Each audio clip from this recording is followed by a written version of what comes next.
Let me check the sound right here. Yes, we're going live. Okay, we're live. Welcome to Hollywoke Hot Take Live, where we do it live every week here at 7. Right, dogs? So we got dog Joan, who's eating her food, and dog Stella, who will be tracing in and out of here. And as always, I'd like to start. Oh, what's this? We got a little message here. Engage with your audience. Start a Q&A. Start a poll. Members only live stream. Oh, good to know. Maybe we'll do one of them when I get enough members to do that. So what happened this week? As always, I start the stream with my week. What did I do? I didn't have much. I'm working on book 21 of the Pineys. I'm a little behind. I want to finish tonight, but I probably won't finish tonight. I'm about 17 pages away. So I'll probably get half done tonight if all goes well. And then maybe bang out the rest tomorrow and have a draft done and be satisfied with that. But I did do the event at Walt Fest, and that's in Laurel Springs, New Jersey, and that was a great day. I had a good time. It was a little windy, a little cold in the morning, but warmed up. Great weather in general, as opposed to last weekend, which was no bueno. And then Sunday, today, I went to the FOP hall, and those guys were pretty cool. They had a big dinner or barbecue, in the middle of the day, and then they raffled off a bunch of stuff, and they had a good time. So they're a fun bunch over at the FOP hall. So thanks for inviting me. And next up, a bunch of stuff I'll talk about later. Bunch of stuff. I forget where I'm going. I think I'm going back to Ocean City. Let me just check real quick. Yeah, June. I got this right? Yeah, I'm going back to Complete Care and Tom's River. Oh, man, that's going to be a drive. That's on Thursday. Then Friday, oh, this is big. What do I have on the 5th? I have something on the 5th. I have no idea what. Oh, man. I got to check my files. I have something at 6 p.m. on the 5th. I can't read my own damn handwriting, and it's not on here. Why isn't it on here? Oh, man. Yeah, I definitely have to check that. So I have something at 6 p.m. on Friday. And then Saturday is the New Jersey's 4th Annual Cryptids and Paranormal Conference in Princeton, which they've been pushing that for a while. Clint Miller's here. Good evening, Tony D. Good evening, Clint. Welcome to the stream. Welcome. Kind of dragging my feet a little bit. I want to see if Indie Phantom will get in here, because this is like a crazy box office this week. It's nuts. It's absolutely nuts. And we're going to talk about it. We'll also go through some of the stuff that happened this week. Most of it's concentrated on the box office, though. And, Magoo and Go-Go, which dropped this week. And it's a disaster. I mean, it's an absolute disaster for Disney. But there is some hope on the horizon for movies. Thank God. But a bunch of stuff happened this week that was no bueno for Disney. I'll tell you one thing off the top of my head. They're fusing Hulu with Disney Plus. That's not a good sign. It was stupid to make them separate anyway once Disney bought them. I don't know why. Why would you buy a competitor and then not just roll their library into yours? Isn't that the whole point of buying a competitor? I mean, they own part of it initially. And what's the Hulu brand really worth? What's it really worth? Like, the Disney brand used to be worth buckets of money. I mean, Hulu? Clint Miller. Indy likes his movies. He does. He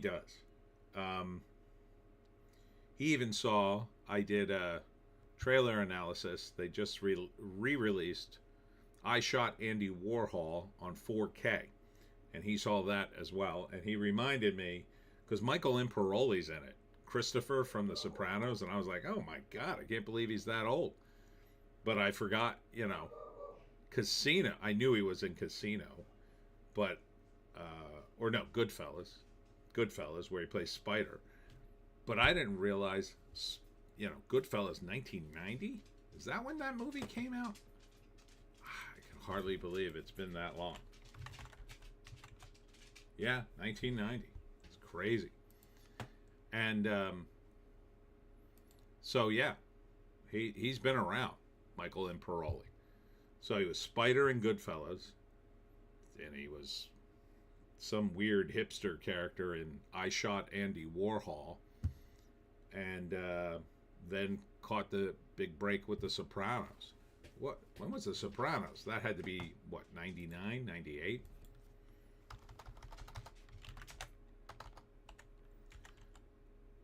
'99, yeah. So, and now he's doing more actory stuff these days. I think he was on Broadway doing a play. And he's in some show where he's like the guy who sends the assassin out. Who the hell's in it? I want to say Dermot Mulrooney, but I don't think that's who it is. It's another guy whose name I think is Dermot. He plays like an aging assassin, and Imperioli gives him the assignments. So he's man, the assassin genre. How dead is the assassin hitman genre? So sick of it. And I'm a guy who loves that genre. I mean, I absolutely loved it for many years because there weren't a lot of them, but they were usually pretty action oriented and fun. Now that's just like every effing movie. Oh, it's a hitman with a heart of gold, and here's the guy who gives him the assignment, and here's the guy who gives him his weapons, and here's the girl he loves. Like, Jesus, give it a rest. John Wick. I mean, and again, I love the first John Wick, but my God, John Wick has destroyed that little subgenre. It's just like beating a dead horse at this point. How many more Hitman movies can you do? Just let it rest. Let it rest for a few years. Sorry, I had a sandwich before I started this stream. So the Hitman saga's just take a break, man. Just take a break, Hollywood. It's time to set that aside for a while and do anything else. Anything else.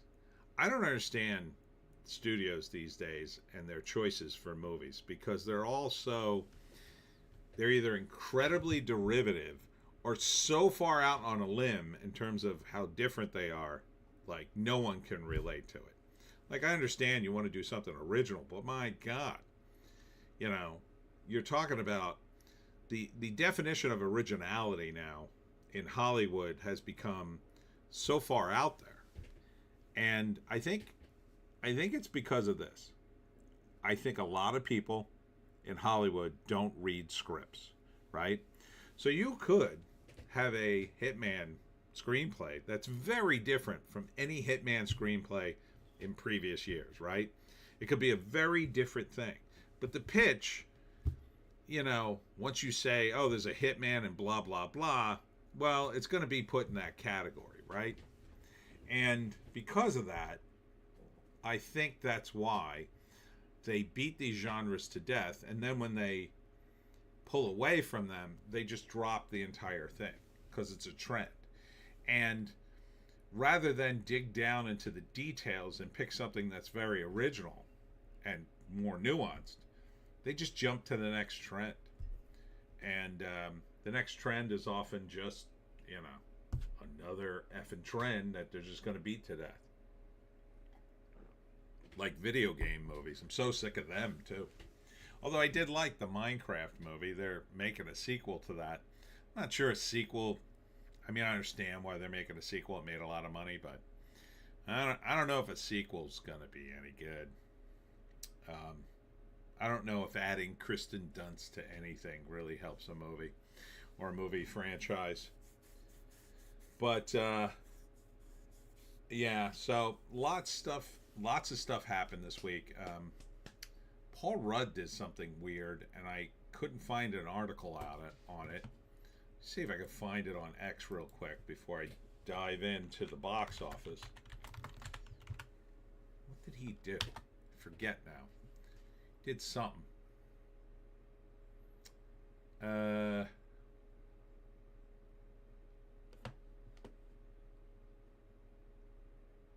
he is doing some kind of comedy, but he's in this movie called Power Ballad, which is billed as a comedy, but it doesn't look like a comedy at all.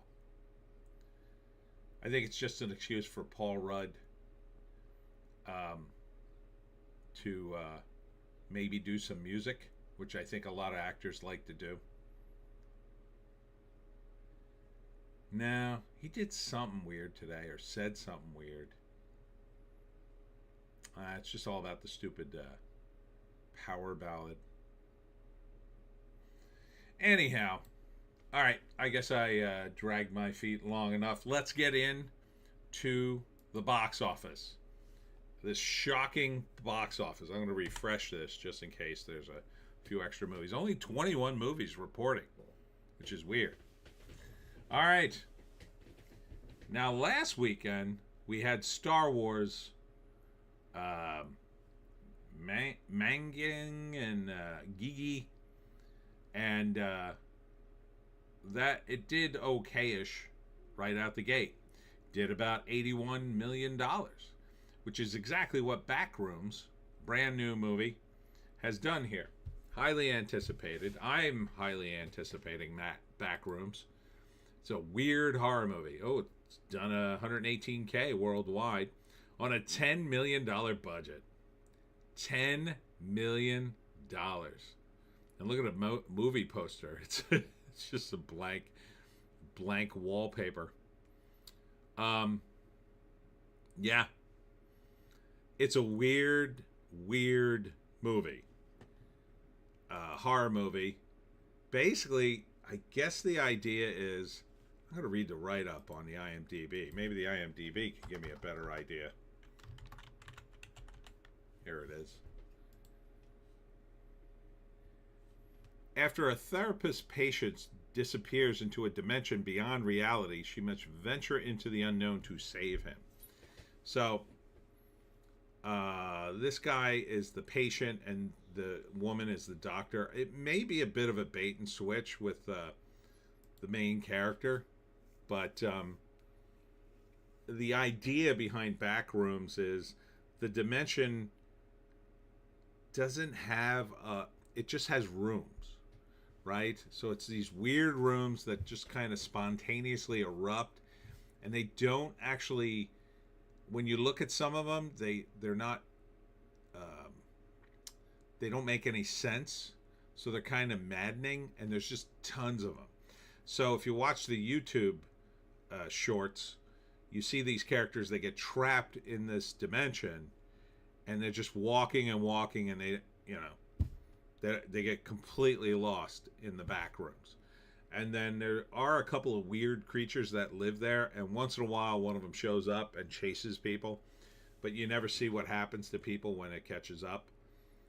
So it's a very strange concept. So it's like this otherworldly dimension that's trying to mimic ours, but doesn't have any like people you could talk to, or it doesn't make any sense. It reminds me a lot of what I imagine H.P. Lovecraft did with a concept. And the concept was, there's this island, and on the island was this weird temple with a giant door and steps leading up to the door. So these sailors stop at the island because they find it, and they get on the steps, and they walk up the steps, and then the doors open because they break some sort of seal, and Cthulhu comes out, starts eating everybody. So they attempt to flee, but as they try to flee back down the steps, they quickly realize that the architecture was built in such a way that it makes it very difficult to walk back down. Like the architecture was designed to move up into the temple, but not to get away. and so they fall through cracks that they can only half see, and that's kind of like Backrooms. Oh, there's Indie Phantom. Backrooms and Obsession. Control the narrative. Scary Movie 6 was wise to jump on the Backrooms parodying early. Yes. Yes. And Backrooms did over 118 million. So it's already made its money. It's money in the bank. And it's the #1 movie in America, which is much bigger than Star Wars. This movie made the exact amount of money that Star Wars did last weekend. They made about 81 million last week. #2, Indie Phantom. This is a new IP. It will be milked like Saw was eventually. It has an online presence, and these rooms can appear anywhere. Yeah, I watched the shorts. Now, there's a lot of shorts, but there's only a limited amount that are directed by the guy who actually created Backrooms. Other people have directed shorts in the Backrooms. Indie Phantom, Mangu and Gugu, not happy. Yes, we're getting to that. But #2 is Obsession, which is doing great. It's actually gone up 10% because everybody's talking about this movie in its third week. And we're at 148 million on a movie. This made even more money. This is a movie that only cost $1 million. $1 million. Any way you slice it, this movie is incredibly profitable. Incredibly profitable. This kid's already got his next deal lined up. This is the way you do things. This is the way you do things. He's crushing it. Now, Star Wars M&G. Mephisto and Gug. $25 million. Indie Phantom. Obsession is apparently the first movie to make this kind of increase since E.T. Wow. It's all about, pre-production. If you have a solid script, you stick to the script, you do all the pre-production, you get everything ready, you shoot it in the most efficient way possible. That's how you get a budget down to $1 million. Here's how you don't do it. You shoot a Marvel movie, you shoot extra scenes, you don't have a full script, you keep going back to the focus groups, letting them decide if they like the movie or not, and then going back to reshoots. That's how you just rack up tons and tons of expense. You enrich the people at Disney, I'll tell you that. The people working at Disney are enriched. They're enriched a lot. They have a lot of work. Indie Phantom, unfortunately, the next deal is another Texas Chainsaw reboot. I have zero interest in that. I have negative interest. Is it possible to have negative interest in something? Texas Chainsaw, I never liked. It's just a gory movie. I don't understand why people like it at all. Just let it die. Indie Phantom. Apparently, the average audience for Backrooms, a rated R flick, is in early 20s. I am not surprised because it's a YouTube phenomenon. You can watch them all on YouTube, and you should before going to see the movie, because I understand there's going to be some Easter eggs in it, and you want to be in tune for them. It doesn't take long to watch all the clips. Like, some of them are a little long, and then the other ones, I mean, it's just freaky. The thing about Backrooms, it's all atmosphere and no real plot other than people are trapped. And the longer you watch it, the more suffocating the whole concept feels. So it'll be interesting to see, a Hollywood level with version of this with actors talking and trying to figure things out, because that's what you do not get any of that in the actual Backrooms YouTube, except for maybe one or two of the shorts where the characters talk for a while, and then, well, I don't want to give it away, but horrible things happen to a few of them. It's very strange. It's a very strange concept. I hope there'll be some explanation I did enjoy the shorts, but there's really no explanation, not really an explanation of what it is and why it's happening. So I'm hoping the movie clarifies that and gives me sort of something to hang my hat on, so I can go, oh, okay, that's what this is. You don't necessarily need everything explained, but I would like some of it explained. But yeah, and I would imagine the same sort of audience is probably into Obsession, because it kind of feels like that's a younger audience too. Star Wars, Meshuggah and Greasy. I don't even think anyone cares, right? Except families sort of cared about this. But they've got plenty of cartoons to take their kids to. And the sheen has gone off the apple. At this point, we're in 2025, which means, people in their 30s, people who were born in 95, kind of don't give as big a crap about Star Wars, right? They're 30 years old and or younger, let's say. Why do they care? Why would they care about Star Wars? They didn't grow up with the original. They were probably too young to see the prequels, and the sequels, in my opinion, suck. I think the prequels suck too, but so it's not what it was. When I was a kid, Star Wars was the S. I mean, it was the absolute S. Everybody talked about Star Wars when they talked about movies. It was the absolute pinnacle of movies back then. In the 80s and early 80s, people talked about, oh man, the dog just cut one. Holy crap. Why the hell did you come in here and then cut one and leave? Stupid dog. Oh, I gotta put on a fan. Phew. Ugh, I may pass out. Phew. Indie Phantom. I will maybe see Backrooms online, but it seems a lot like Paranormal Activity. I heard the movie has no explanation at all, but does raise more mystery box questions. I also don't care about Star Wars. Yeah, I mean, it's not really a mystery box. Because to me, a mystery box is like, oh, we got to go get the thing, right? You got to go get the thing. There's no thing in Backrooms. The rooms are the thing.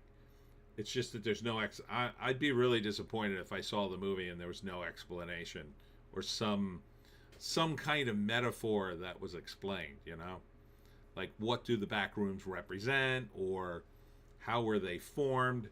It's sort of hinted at in the shorts online, but yeah, it needs a little more.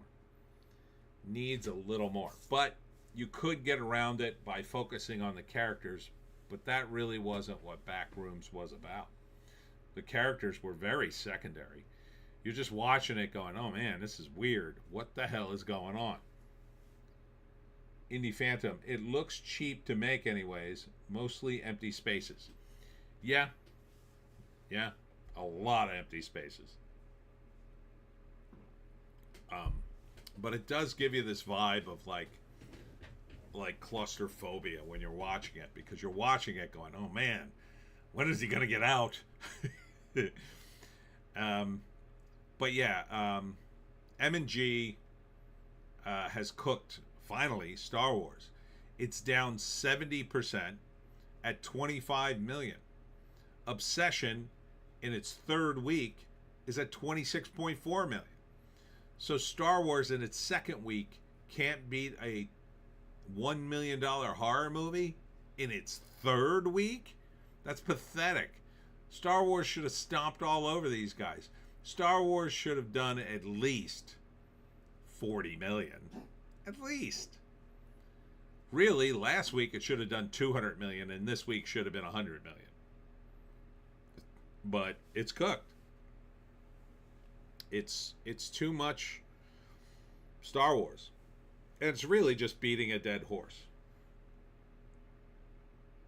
Indie Phantom, it looks... Oh, I read that one. It's really just Boba Fett and Yoda at this point.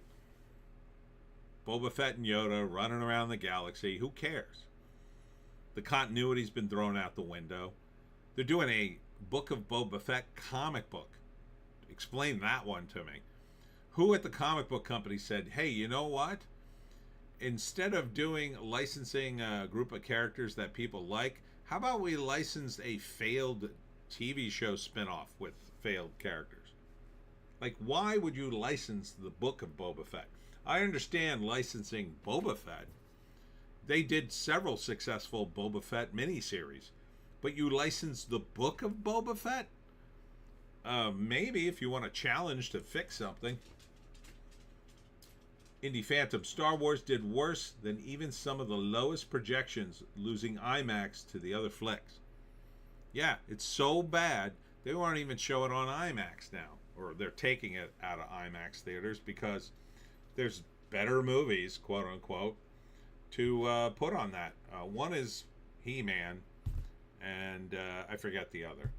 Oh, Michael. Yeah. So why waste the technology on Star Wars? A Star Wars movie nobody wants to see. Jon Favreau, I think, goes down with this movie. And although I did see one article pinning the blame on Filoni, but I mean, he's already failed upwards this far. I mean, Indie Phantom, better to make a Backrooms comic. That would be weird. I don't know if you could do it. You would need characters. That would be a real tough comic to draw. You'd really have to nail the perspective, and I don't know, man. Indie Phantom, hard to say how the Masters of the Universe does. I don't think it does well. It looks boring. It looks stupid. It might do okay because it's summer and people are just looking for something stupid they could check out until something better opens. But I kind of think it just peters out to nothing. But you never know. I mean, if I was, down here we go to the shore, and if it rains, you go to the movies. You're down the shore on vacation, and it rains, you have nothing to do. So you either end up going to the casino or the movies. If I had to do that with this list of movies, I'd be all about Backrooms and Obsession. But I don't know. He-Man? I think I'd rather if I had kids, I would take them to The Breadwinner. Because it's basically Mr. Mom in the modern era. With a guy who's, like a safer version of Michael Keaton. Indie Phantom, Filoni has 2 cameos in Gugu, and people are cheering or cheesing on him. He-Man is another ancient IP. It's a bad one in my view. It's completely worthless. I don't know why people keep. I mean, I understood initially, if you could get an IP for cheap and do a He-Man comic and make a few bucks, sure. Like, are you telling me this IP? I mean, Hasbro. I think it's Hasbro that owns it. I can't imagine it's cheap to get a He-Man IP. Indie Phantom. If it rains in Jersey, my first pick is Obsession right now. Yeah, one of those. Backrooms or Obsession.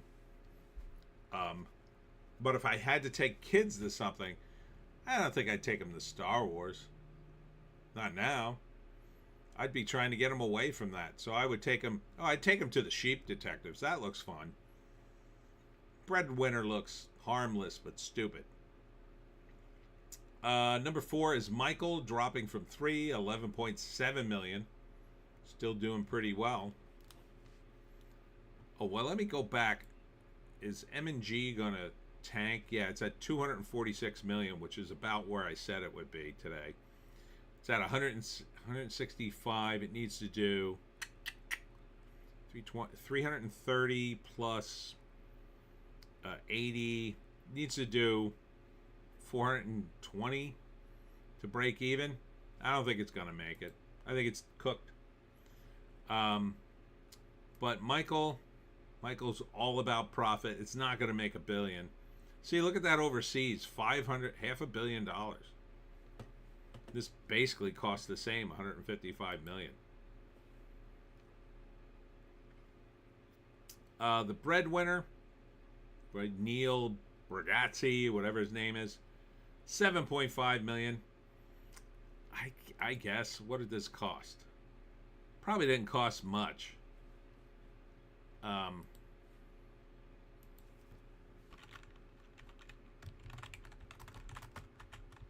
budget on the movie, The Breadwinner.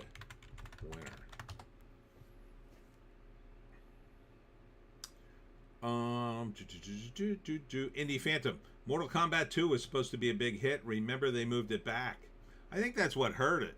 I think they had momentum and then they killed it by moving it. Indie Phantom needs $600 million on, is the word on the street. Goo cooked the IP. So the breadwinner cost $25 million. I think that one's cooked too. That sounds pretty cooked. You only started at 7.5. Internationally, yeah, it's not even getting international distribution. So that's done. Yeah, it's not going to make 25. Next week, it'll make 4, maybe 3 or 4. It's done. It's done. 25 million. Got to make 50. It's done. Devil Wears Prada 2. Expect a Devil Wears Prada 3, unfortunately. But dropping from 4 to 6. 5.9 million. Indie Phantom breadwinner losing bread. Ah! Number 7 is Pressure, premiering at 7. This is one of those big epic movies starring Brendan Fraser as Dwight D. Eisenhower, a fat Dwight D. Eisenhower. He was still pretty fat when they shot this thing. And yeah, it's done. 5.75 million. I don't know what the budget is. Let's ask the AI. It's not going to be cheap. This takes place during wartime. The AI is guessing 100 million. So there's no way this thing makes its money back if that's true. Sure, they'll play it on A&E, but they ain't gonna pay 100 million to play it. Indie Phantom. Pressure feels like pressure. Sounds like it's cooked. The Sheep Detectives. This probably costs a lot of money because there's a lot of CGI, but it's already at 93 on a $75 million budget. That sounds close. It would need 150 plus like 35. So 185. Yeah, I don't think it's going to make it. If that, they didn't really advertise it all that well, so maybe they didn't spend that kind of money. Indie Phantom. Proof and Oscar doesn't do S for box office. Yeah, not anymore. It used to. It would. I gotta turn this fan off. Now I'm chilly. Yeah, the air's okay, but now I'm chilly. An Oscar usually meant people would go see it. There were people, I remember back in the day, there were people, they would watch the Oscars and they'd write a list of movies. Oh, we got to go see these things. And then they'd re-release them. People would go see it. Not anymore. I mean, you could give Brendan Fraser an Oscar if you want for Pressure. I don't think anybody cares. And by the way, he won't get it. I don't think he has a chance in hell of getting one for Pressure. They're too busy virtue signaling in the Oscars, giving every foreign film this award or that award. It's no longer, if it ever was, about the movies. It's just not. Indie Phantom. I thought Sheep was animated, so marketing was a bit confusing. Well, it was CG, but it was, real sheep-looking sheep. But it looked fine. I just, I don't think it can make its money. That's number 8. The Sheep Detectives dropping from 5 to 8, 4.6 million. Indie Phantom, Fraser already got his Oscar. Yeah, for the fat guy. But I still didn't go see it. I still don't want to see it. Who the hell wants to see a depressing movie about a fat guy who's falling apart? And I don't want to see that. People tell me about that movie, and it's like, oh, there's a scene where a guy walks in and he's watching gay porn. Like, what do I want to see that for? It's gross. Number 9, dropping from 6, is Passenger, 2.6 million in its second week, dropping 70%. So that's no bueno. That's a shame because this movie looked okay. At least the trailer did. No idea what the budget was, though. Let's see.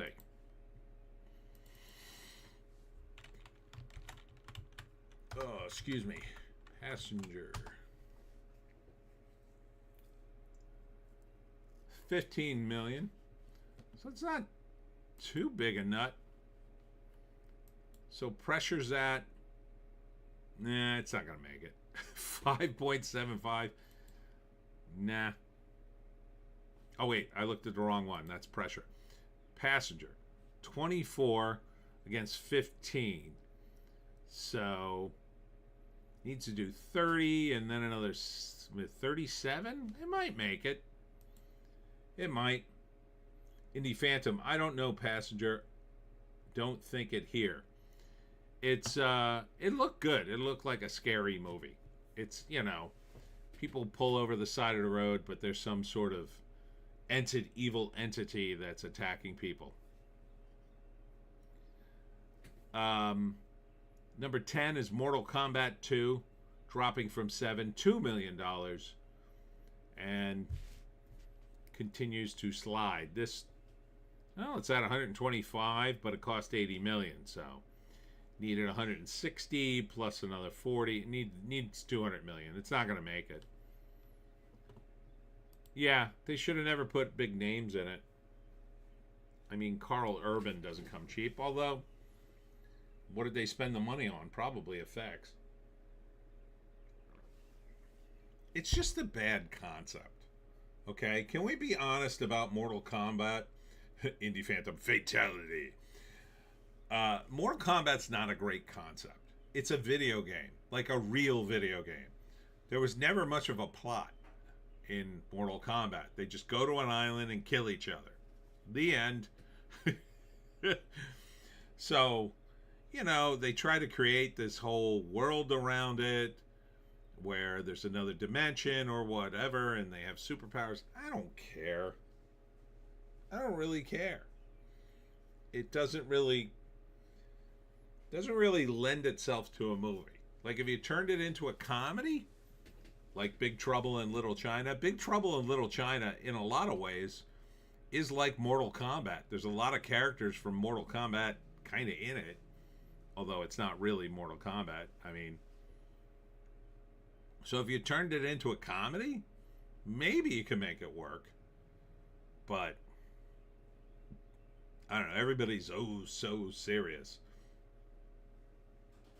In its second week is Tuner, up from 16 to 11, and 1.7 million. It's in more theaters, so it's making more money. They've marketed this thing as an art house film, and I'm not sure why. I think it has wide appeal. The premise is there's this guy with a very particular condition with his ears, and it makes him an excellent piano tuner, but it also makes him an excellent safe cracker. And he ends up cracking a safe for some guys one night, and he needs the money, and he gets caught up with a bunch of guys who are pulling heist.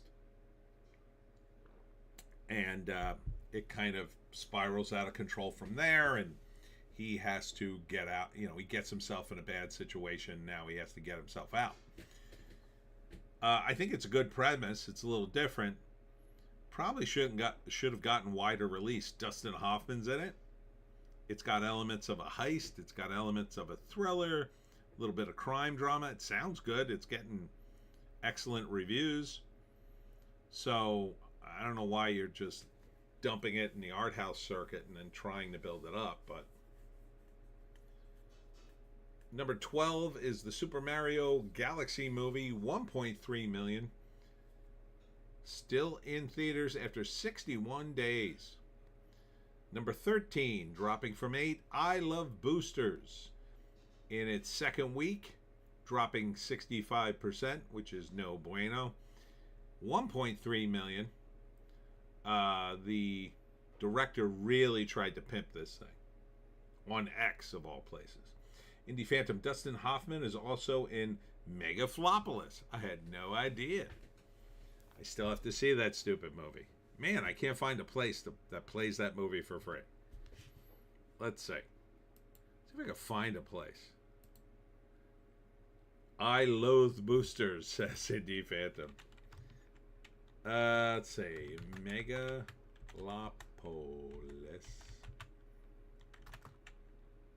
Free on streaming.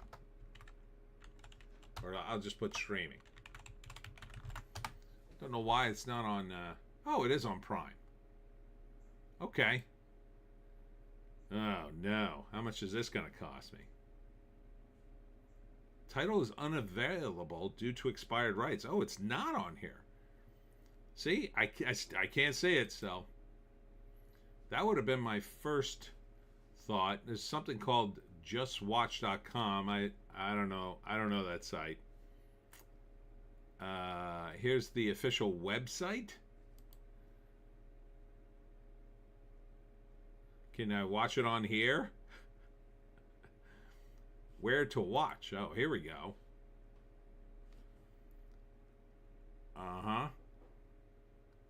Lionsgate. Page you've requested does not exist. So nowhere. Nowhere is the answer. Oh, I'll ask the AI. Where can I watch Megalopolis?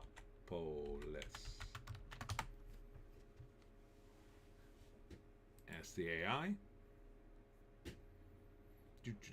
Maybe it'll give me an explanation.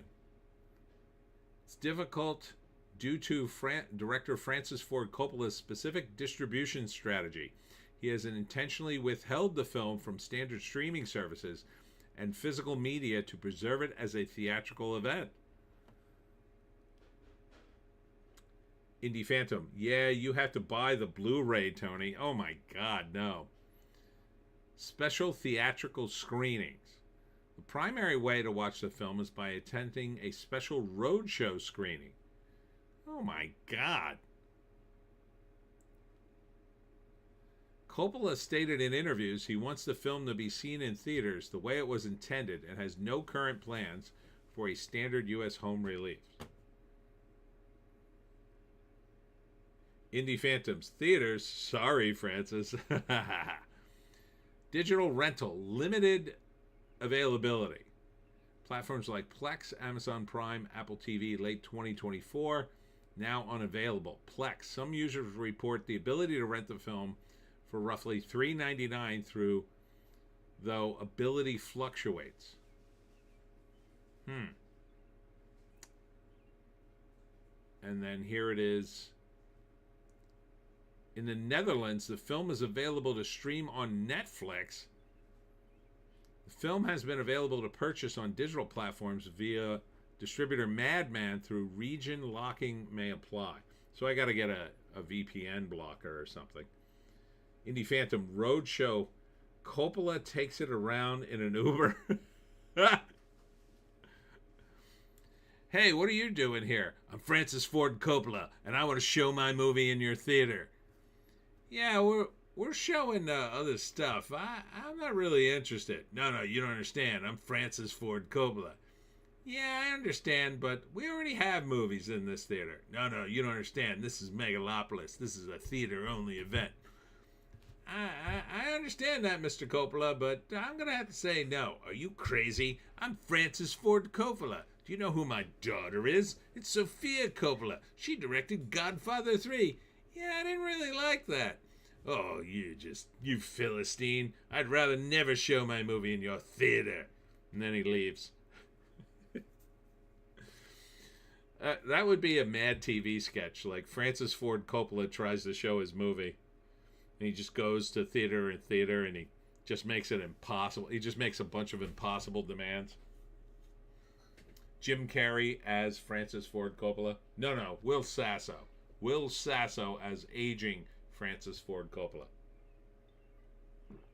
Yeah, I could see it. It's funnier that he's fat.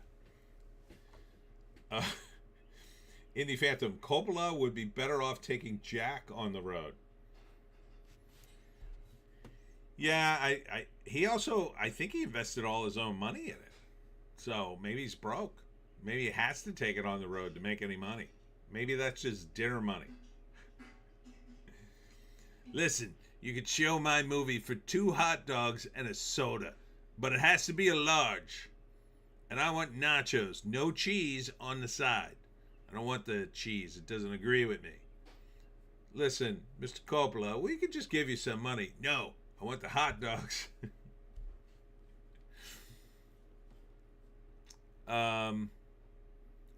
Number 14, Power Ballad. This movie came out. Oh my God, it did 170K. Well, that's no bueno. Oh, it's only in 10 theaters though. Yeah, again, like if it's a comedy, you wouldn't know it from the trailer. You would absolutely not know it from the trailer. It's kind of boring.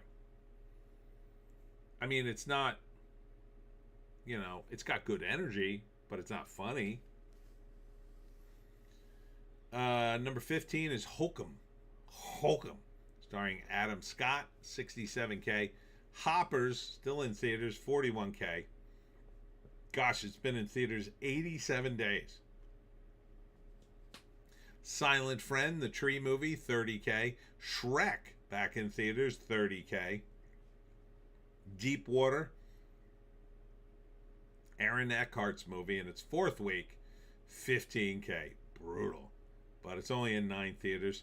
Here's a new one, Time and Water, $8,625. Facing the death of his country's glaciers at the loss of his beloved grandparents, Icelandic writer Andri Snær Magnusson turns his archives into a time capsule to hold what's slipping away. Family, memory, time, and water. I don't understand what that is. But there you go, Time and Water. And finally, at the bottom, Python Hunt, $4,721 in 6 theaters. Indie Phantom. Coppola had that Twixt movie at TIFF, and he and Val Kilmer were singing live. Also, he used an iPad to edit and change it on the fly. As you watch the film, he could change the length of stupid scenes. Well, that's weird. How the hell could he edit while you're watching the movie? Why would you want that? Like, I'm trying to watch the movie. Like, I don't really get why what advantage it would be to edit the movie live.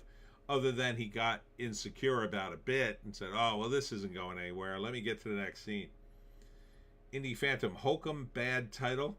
I like Is God Is. Coppola likes to experiment on the audience's dime. Yeah. The entire box office this weekend was 177,667,191 movies. That's only for 21 movies. Why so few? Where are the rest of the movies? I think Memorial Day must have screwed something up.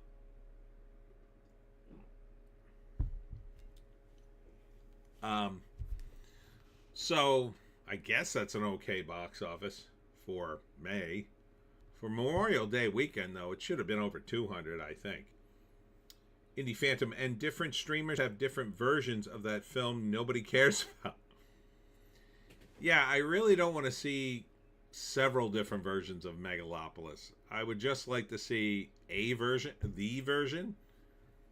Like, I feel like he's making me do the work of the movie if he can't decide what the movie is. Like, that's what creative people do. That's what I do with the Pineys, you know. Sometimes I have alternate scenes that I end up cutting, but I cut them. And then never think twice about them. Like, oh, I can't use that scene. You know, because maybe it does something to the characters I don't like. But I don't think people would want to read alternate versions of my stories. Indie Phantom. Back in the day, Coppola wanted Apocalypse Now just to play in one special theater he designed. Well, I love Apocalypse Now. I would see it if I could get access to that theater, because I love that movie so much. But that's a great movie.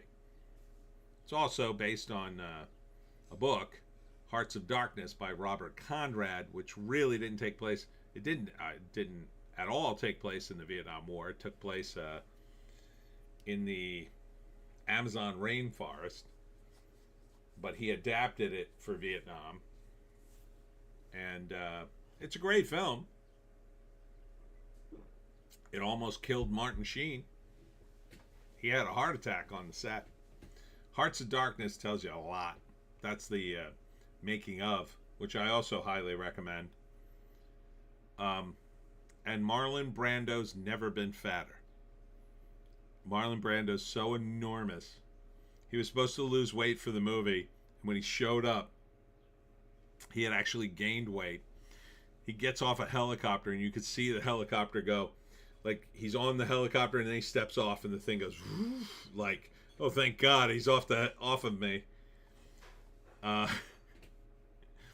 And they had to shoot him in almost total darkness to make it work. You could basically just see his face. You're a clerk sent by the milkman to collect the bill. And then you're just like watching it with his head floating in darkness because he's so enormously fat and he's sweating the entire time. Indie Phantom, Brando is hilarious in the movie. Talking S. Yeah, I'm gonna get up and kill you after I eat this cupcake and a few sandwiches. You're a grocery clerk sent by the cashier to collect the bill. Go ahead, kill me. I'm just gonna sit here and eat my sandwich. The only movie where he's fatter, I guess, is The Island of Dr. Moreau, which is another classic Brando. He's so funny in that. Because he's got a little midget guy who follows him around. He's supposed to be like a clone of him, but he's really tiny. And he wears an ice bucket to keep his head cool because he's on a tropical island. Welcome to the island of Dr. Moreau. This is my bucket hat. I put ice in it to keep cool. And it, like, the movie doesn't even roll out like the Isle of Dr. Monroe at all. It's just a bunch of scenes with, like, Brando talking and talking. Acting, I suppose. But, man, that guy. I still haven't seen... Billy Zane did a movie where he plays Brando, and the premise of the movie is it's based on a true story. Brando apparently built this island paradise, where he had it built when he had lots of money and he wasn't that fat. And John Heder is his architect, and he's the main character, and he gets sucked into Marlon Brando's crazy world, and he builds this ridiculous mansion on the island, and you know it's like super environmentally friendly for some reason. Indie Phantom. Moreau is the best. Brando told one of the directors he was playing the role as a bagel. Really? Really? I'm going to play this role as a bagel. Indie Phantom. Yeah, I want to see that. Yeah, it looks good. And Billy Zane is so underrated. He's so underrated. I don't think he really does Brando's voice in it, though. But, man, is he an underrated actor. He's so good in The Phantom. It almost lifts the whole movie up. And almost, you know, if only people had seen it, it was really good. But that should have been a franchise. That should have been a superhero franchise. But people just didn't get it at the time. It was a wacky suit, though. I'll give you that. Giant purple leotards. But man, yeah, Brando.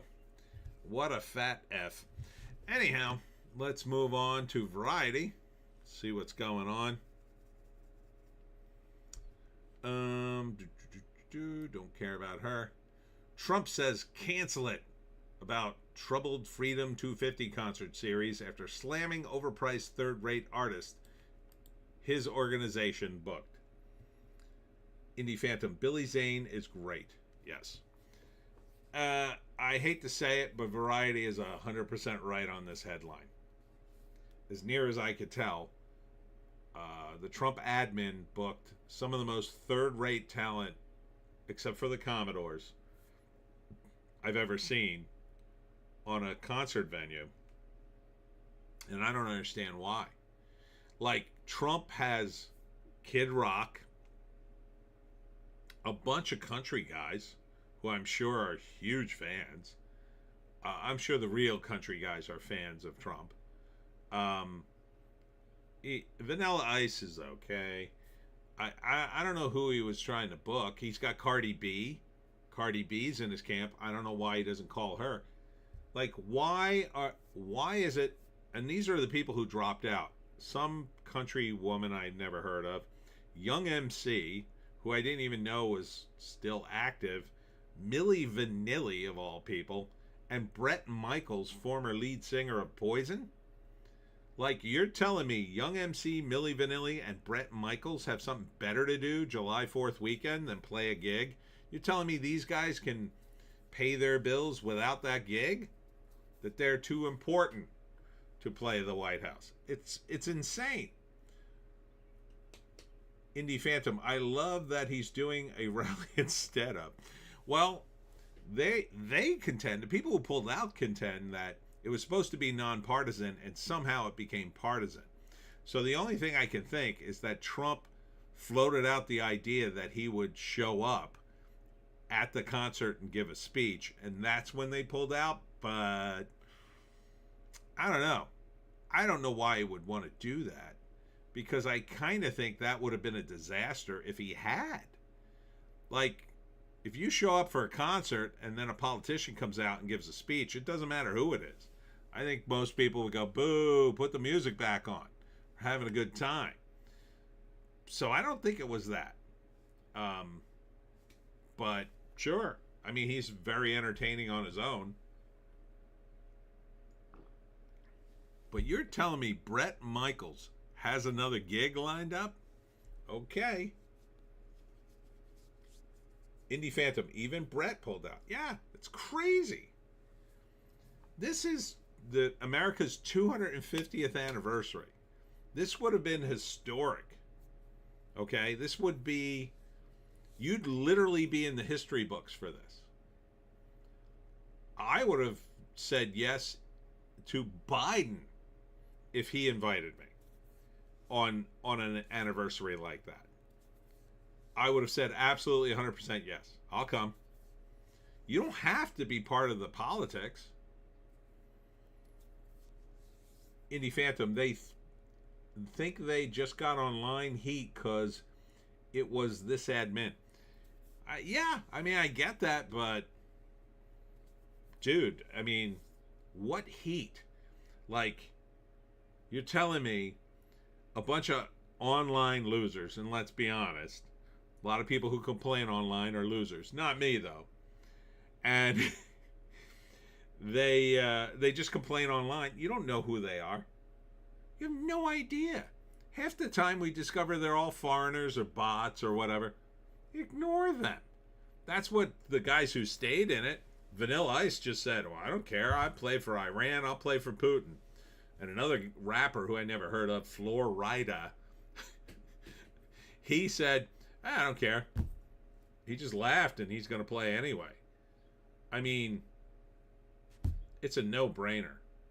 Because even if you play it, like if you have fans who hate Trump and you play Trump, you have all sorts of plausible deniability. You can just say, oh, I wasn't playing for him. I was playing for the Capitol.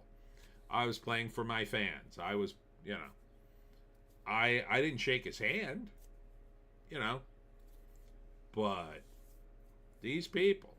So now I guess he's in the Commodores. The Commodores are the only guys that might have a bigger gig, because the Commodores are still insanely popular and they make a lot of money.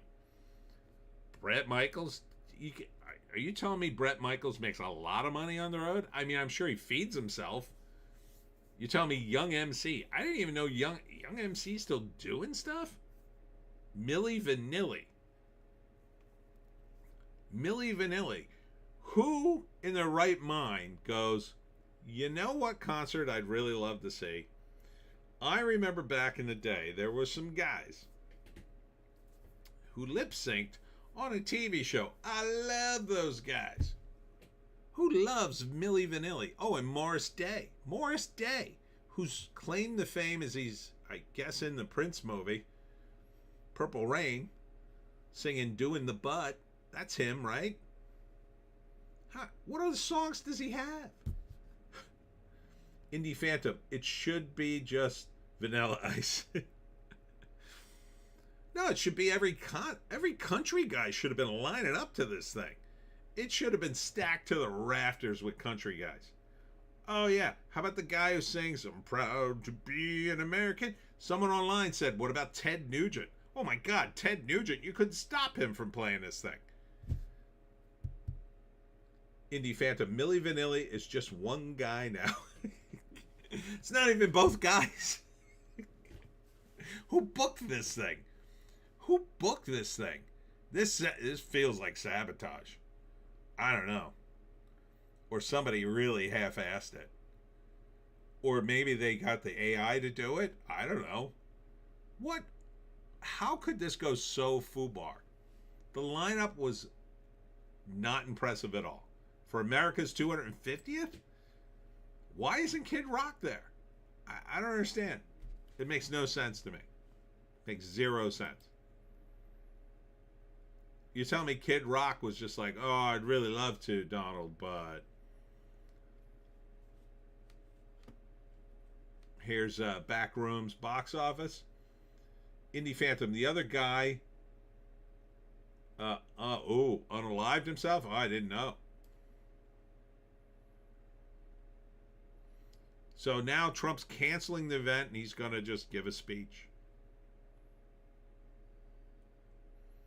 Here's another headline that I found crazy from Variety. Love Island USA, which I wouldn't watch if you paid me, but it dismissed a cast member for using the N-word for the second year in a row. What the F is going on Love Island? That they're dropping N-bombs? This is 2026. Like I was saying when I first read this article on Hollywoke Hot Take, you know, I'm old enough to remember guys who unfortunately, they used that word. They were not black. They were pretty damn racist. And they were not ironic with using that word at all. But those guys were older than me. And, you know, they're not actors. They're just regular racist, I guess you would say. But, yeah, I mean, you're an actor? because all these people are actors on Love Island. You're young. You're telling me you're going to drop that word on set where people heard you? There's no way, man. How dumb are people? How dumb are they? They know that's instant cancellation. They know it. Like, you know, they had that woman in the park. She dropped the N-bomb because somebody was, like, attacking her and her child. Like, I mean, I still don't condone it, but she was mad. Like, she was super mad. She would have said anything in that situation. Still probably shouldn't have said it, but whatever. She's not an actress. She doesn't check herself. She just got caught. Indie Phantom, Love Island is behind the curve. Apparently. You're telling me you're an actor, you'd think, oh, I could drop the N-bomb here. I mean, it's 2026. Like, and it wasn't even, apparently, it wasn't even like, you know, singing a rap tune or something. Probably a hard R. Let's see. Jay-Z brings New York flair to Philadelphia for triumphant Roots picnic performance. Don't care.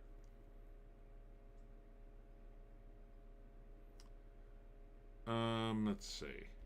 Here is Backrooms director Kane Parson explains it all. Oh, well, let me see. Breaking down liminal spaces, why he was nervous his work might get butchered by suits, and what sequels might look like. Oh boy, this is going to be a giant franchise, isn't it? Let's see if he explains it in this article. The surreal plot involves Clark, a furniture store owner who finds a secret doorway that leads him to a seemingly endless series of nondescript rooms. Once he goes missing in them, his therapist, Dr. Mary Klein, enters the back rooms to find him, even as her reality starts bending. Interesting. Indie Phantom, I'm an untouchable reality star. Yeah, apparently. Parsons spoke with Variety in the weeks leading up to the film's release. Let's see. What was the original genesis of doing a feature? Let's see. He put out the first short at the beginning of 2022. I had immediately recognized and connected it to this other abstract story with some broader thematic ideas I wanted to touch on.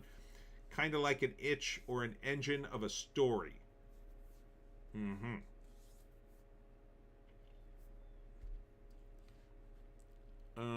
I think I'm biased to enjoy stories that are more than just a singular piece of material.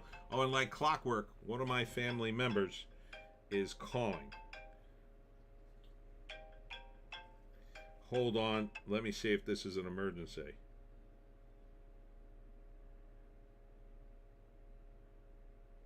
All right. Let me see if I get a... Hopefully I get a message back here. Hold on. I might have to pause. I might have to take a brief break.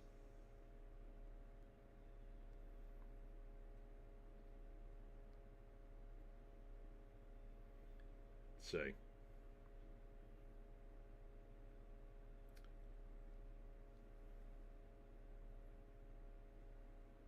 All right. Oh, where was I?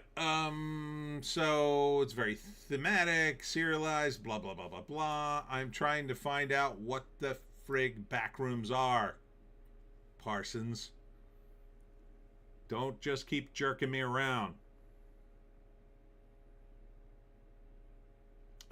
So he talks about doing the shorts. People reached out. How did you protect your vision?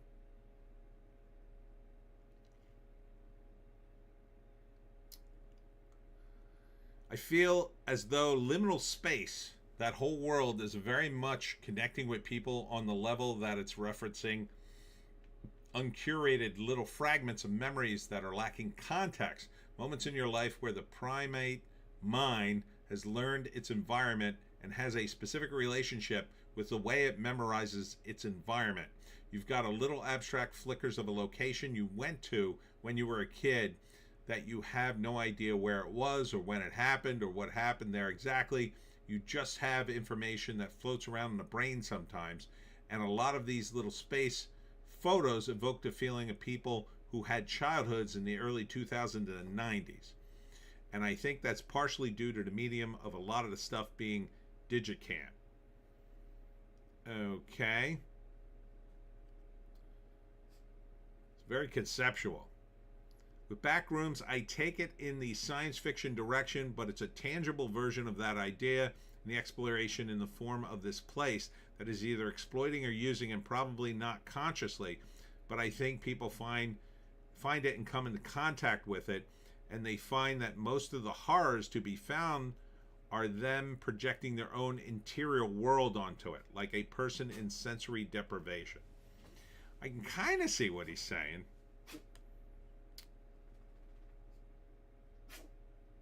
But I want to know what it is, damn it. He's not going to tell us, is he? Indie Phantom, sequels will go on to fatigue.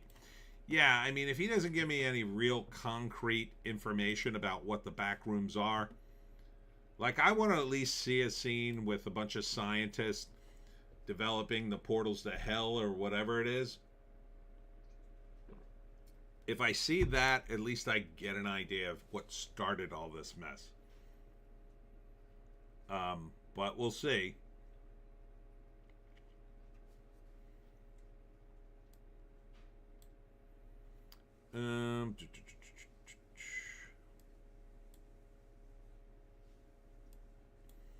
Viva Carmen review. Visuals do the singing in a ravishing animated riff on Bizet's opera. Okay. Here's where to watch WWE Clash in Italy 2026 live online for free. No thanks. Over at Fandom Pulse. Gaming's biggest annual event has a gaming pride parade this year. That sounds gay. But you do you, video games. We'll just wait until you stop being gay. Oh, we're not making any money. Well, make it gayer. That doesn't work. Video games is a guy's realm. It just is. Like comic books, video games, movies to a large extent. You can gay it up all you want, but you're not going to make any money. Because the people pushing that agenda don't. There's not enough of them, and they don't buy anything anyway. They're the least scrupulous of your fans. Because they don't watch things or demand these things because they want to see them. They just need, the virtue signaling. Oh, please approve of me. Approve of me and my life. That's all they want. And once they get that approval, nothing else matters. Indie Phantom, pride is uncool. It's so uncool now. So tiresome. Everybody's tired of this. Okay? Everybody's freaking tired of it. I get it. There are homophobes and transphobes and people who don't like the rainbow people. I get it. And in the bad old days, sure, there was some terrible things that happened. These aren't those days anymore. That was like 50 years ago. Now, do bad things happen to the people of the Rainbow Coalition? Sure. Bad things happen to a lot of people. Is it all about them being gay? I don't know. Maybe sometimes it is. But these days, most people are on board with this. We settled this issue. You even got the Republicans on board. Trump did that, by the way. He made it a non-issue, which is exactly what you wanted. You wanted to be treated like everyone else. So now you have all the rights and everybody has the same rights and we're all good. But instead of moving on, you asked for more. Now you have a whole month of gallivanting around and making everything gay. Well, it's too much. So crunch it back down to a day. Go on and live your life and let the rest of us live our lives. Let's see. The writer who broke Spider-Man was not invited to the 1000th issue party. Good. But that sounds like the woke women running Marvel Comics right now, quite frankly. Ew, we're not going to invite him. Everybody at Marvel, I'll say again, needs to be fired. Just fire them all. I'll do it. I will do it. Hire me. You don't have to hire me for anything else. Although you could hire me to write Spider-Man. I'm pretty funny. But I will take on the job of firing everybody at Marvel Comics. Everyone. I will fire the janitors. I will fire the snack people. I will fire the secretaries, the doorman, whoever you got. Whoever's working for Marvel Comics, I will give them the pink slip. And I won't feel anything. Because they all have to go. Then I will gut the office. I will have it all repainted so it's a professional atmosphere. And then we'll start the process of rehiring and rebuilding Marvel Comics. It's going to take about a year. Probably take about a year to get it back to where it was. But it can happen. But the first step is admitting you have a problem, Marvel Comics. And you have a problem. And the problem is woke. And the only way to fix it is to fire everyone.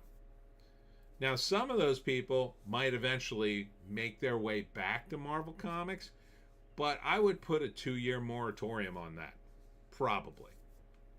And only bring back the talent that we need that are good. And there would be a certain understanding. Indie Phantom. Also, shame, fire, and blacklist those at Lucasfilm for destroying multiple IPs. Well, Lucasfilms, yeah, I'd do the same thing. I'd fire everybody. The only guy I would bring back is George Lucas. I would fire everybody, and then I'd be like, George, will you please come back? I'm going to fix Lucasfilms, and I need you to be there and approve things. And I wouldn't give him too much control, but I'd make him a pretty high up consultant. And on certain things, I'd say, okay, talk to George on this, see what he says. But yeah, I would fire a lot of people at Lucas, fire a lot of people at Disney. Really, it's Disney. When you get right down to it, it's Disney. Disney has the problem. And until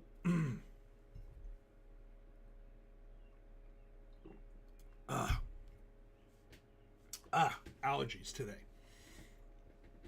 Until Disney changes leadership, and they just have, but did they? I think you're going to continue to have these problems. Oh man, my allergies killing me.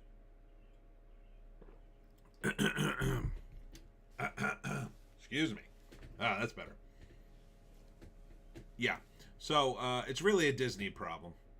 But I could fix Marvel Comics if they gave me the power to do so. But they would have to leave me alone. They probably wouldn't agree to do that. All right, I need to take a bathroom break, so give me 1 sec. Joan? You're on, Joan. You're on. Entertain. Don't be racist.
seltzer now. Oh, delicious cold seltzer. Oh, it's so cold.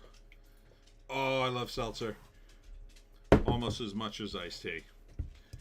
These cans of seltzer are the best. Anyhow, yeah. Gotta fire everybody.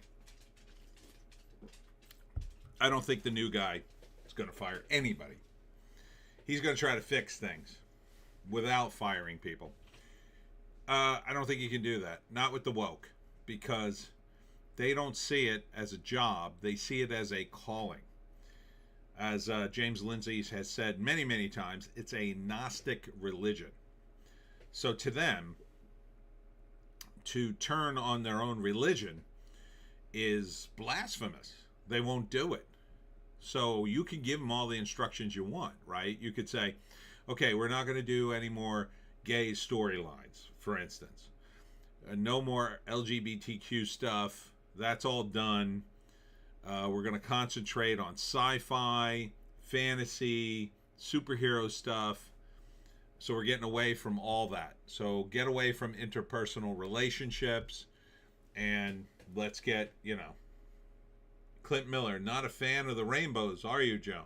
Uh-oh, Joan, I told you not to be. Well, I didn't say the other thing, but stop pissing off people, Joan. The problem is you could tell them that, but they'll still do it anyway. Now they won't do it as blatantly. They're going to hide it in the subtext.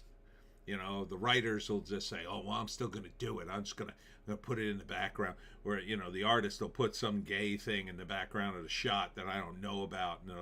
The editors will miss it. No, ha ha ha! We put this gay thing in, and nobody knows. So that's why you have to fire everybody, because you have to send a message that this sort of woke politics won't be tolerated anymore. And then you hire the new people and you create a different culture, a different corporate culture within Marvel Comics that were about the story and the characters and making all the IPs look good. There'll be no more cucking of Peter Parker, no more thruples, none of this crap. You only do things to make the characters look good, essentially. You put them through the ringer in a story, but you, in the end, make them look heroic and noble. And to do that, you need people who are on board. Clint Miller, Tony, you have a bass dog, but can you ask her to tone it down? Yeah, I will. You really have to get a group of creators that are on board with the idea of that heroic narrative to make characters who are really good people. Peter Parker, one of the reasons his character just keeps enduring, Spider-Man is just like insanely popular after all these years, is Peter Parker is such a good guy. Peter Parker made like one mistake and he's been beating himself up ever since on it. And he's just a really good guy. As Spider-Man, he doesn't take any money now because of what happened to him. And he just saves people. He risks his life all the time to save people. Because with great power comes great responsibility. And his character really believes that. So unlike a lot of other characters in the Marvel U, he's just doing it for nothing. Heroes for Hire is doing it for money. Tony Stark's to some extent doing it for money. Captain America, you could say, is not doing it for money, but he's kind of doing it for his country. Peter Parker is doing it just because he's good. If Peter Parker was a D&D character, he would be the Paladin. And that's why people love him. They just love him to death. And they love to see his character done right on screen. And that's why the current Spider-Man movies are so friggin' popular. Even though a little bit of woke got in there with Zendaya casting and a couple other casting decisions, Tom Holland is so on point and so much Peter Parker. you gotta love it. You gotta love it. So, as long as they don't ruin it with this movie, which they could, we'll see. I just saw, man, some of these AI movies are getting a little too good. I just saw a trailer. I thought it was the teaser, but it was yet another fan-made teaser based on the footage that already leaked. It looked pretty good, I gotta say. But it made no sense, and I was going to criticize it, and then I was like, wait a minute, this is fan-made. But yeah, I think, this Pride Parade stuff, I mean, it's just so pointless. So pointless. Video games got to do something too. I can't believe video games went down this path. That there's no developers out there that just go, F these people, we're gonna make our own game. The only reason I can think of is just because it's so damn expensive and the distribution lines are so polluted, you can't do anything without really, being up there. And everybody's locked in on this Pride stuff. But Indie Phantom, I want to check out Spider Noir. Hear good things. Yeah, it's getting a lot of good reviews. They're already talking about a second season. Nick Cage is loving doing it, so I think that's very possible. But I don't have Disney Plus, and I refuse to give Disney money, so I'm not sure how I'll say it. I have a friend who has Disney Plus, though, so maybe I'll watch it at his place. Oh, here is an interesting question from Fandom Pulse. Which sci-fi giant has the best chance for survival? Star Wars, Doctor Who, or Star Trek? Place your bets. Now, I already made my decision in a Hollywoke hot take, which you may or may not have seen, but I think I know which one out of the three. Now, this is just out of the three. I think they all should be shelved for at least 20 years, and then maybe you reboot them. I don't know, but I would rather go totally new. Oh, man, sorry. Boy, that one came from down below. But, yeah, so place your bets. Indie Phantom, it's not a Disney show. It's an Amazon via Sony. Oh, right. That's right, because Sony has that. Oh, guess I could watch that on... can I watch that on Amazon? Spider Noir. Spider Noir.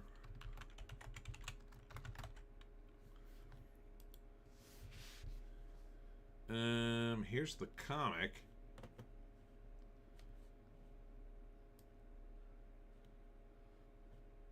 It's a comics. What channel is it on then? Spider Noir TV series review. Where can I watch Spider-Man Noir? Oh, yeah, here it is on Prime Video. Oh, okay. Well, I'm going to have to watch this then. I love Nick Cage. Who doesn't like Nick Cage? I don't know, man. And I'll totally watch it in black and white. That's got to be a black and white one. Come on. Black and white, 100%. It's weird they use Ben Reilly, though, for the name. All right. Yeah, I'm going to have to watch that. Maybe I'll analyze that one. I don't think it should go more than a season, personally, but... shit. Where did I leave off? Oh, okay.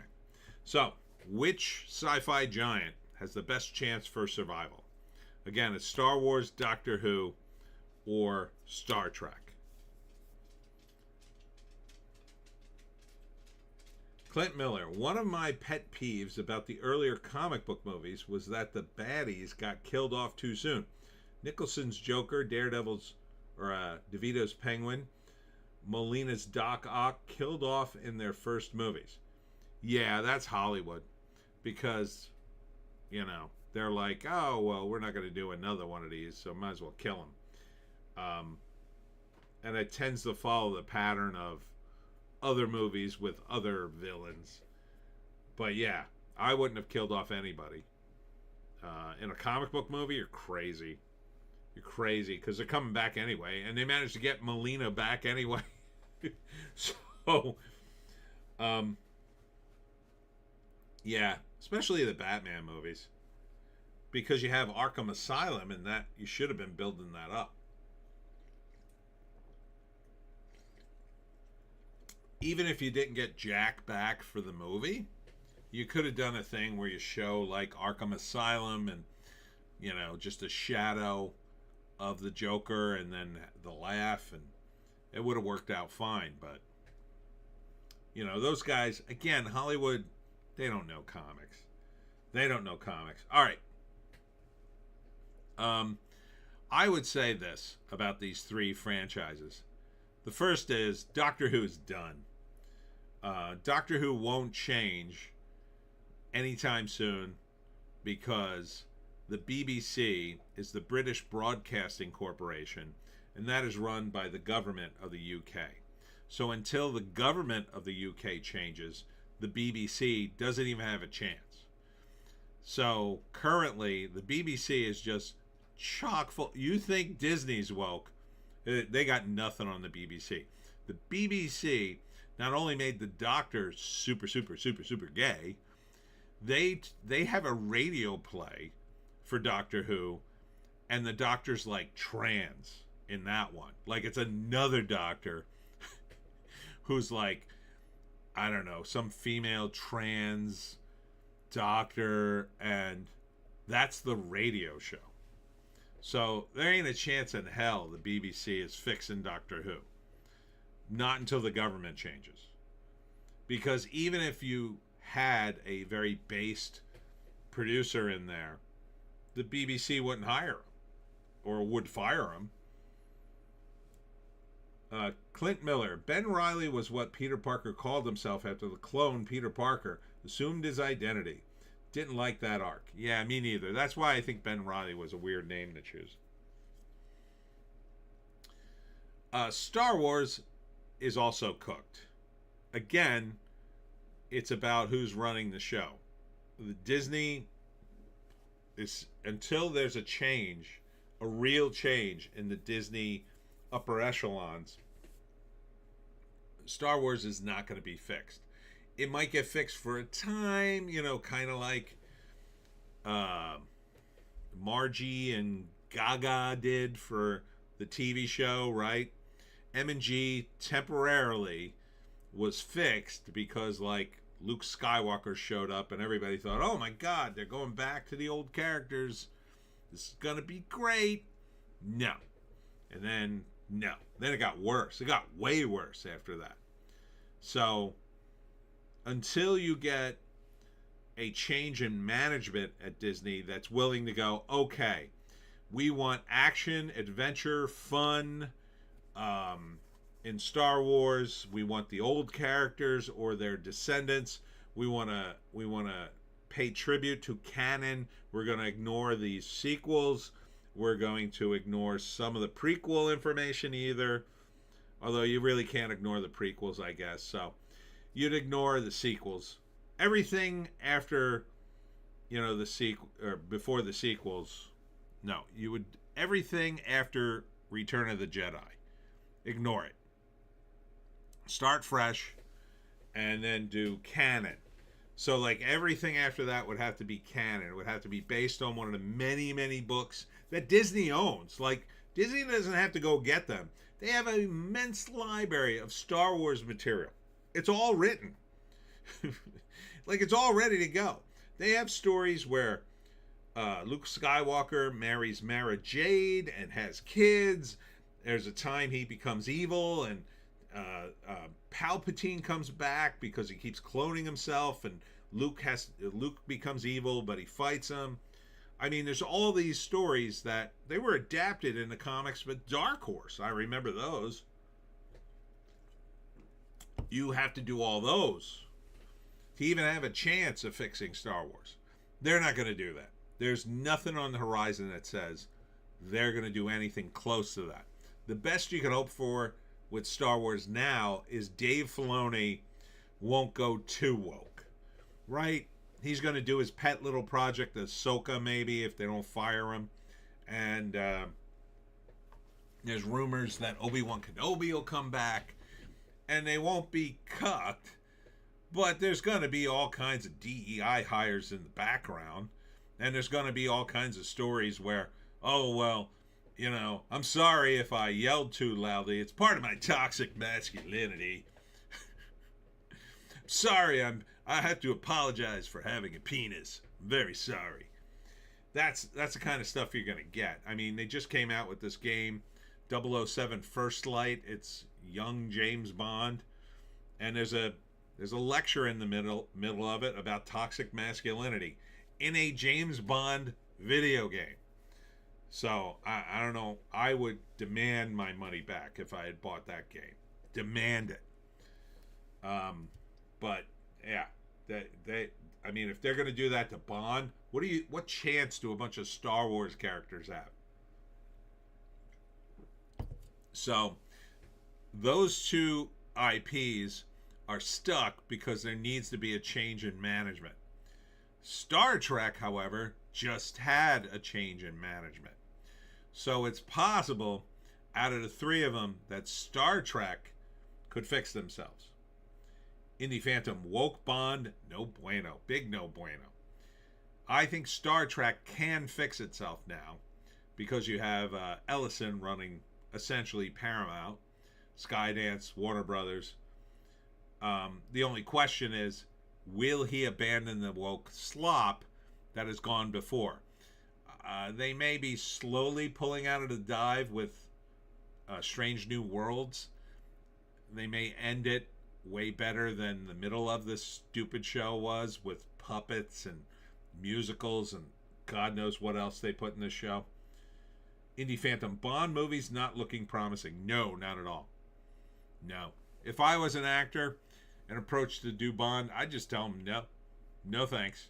I don't care how much money you pay me. I want the most based Bond imaginable, or you can go F yourself. That's what the Jacob L. Lordley should say to those people, because just because they spend a lot of money on the movie doesn't mean it's going to make your career. Now, you could take that money and run, as Pedro Pascal will have to do, I think, after the Meshuggah and movie.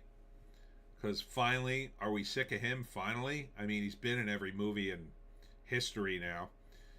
Maybe it's time to start not calling Pedro Pascal every time you need a guy with a mustache. But I don't know. Hollywood is really, really doubling down on Pedro Pascal. He just seems to be everywhere. I mean, how many more flops does he have to be in?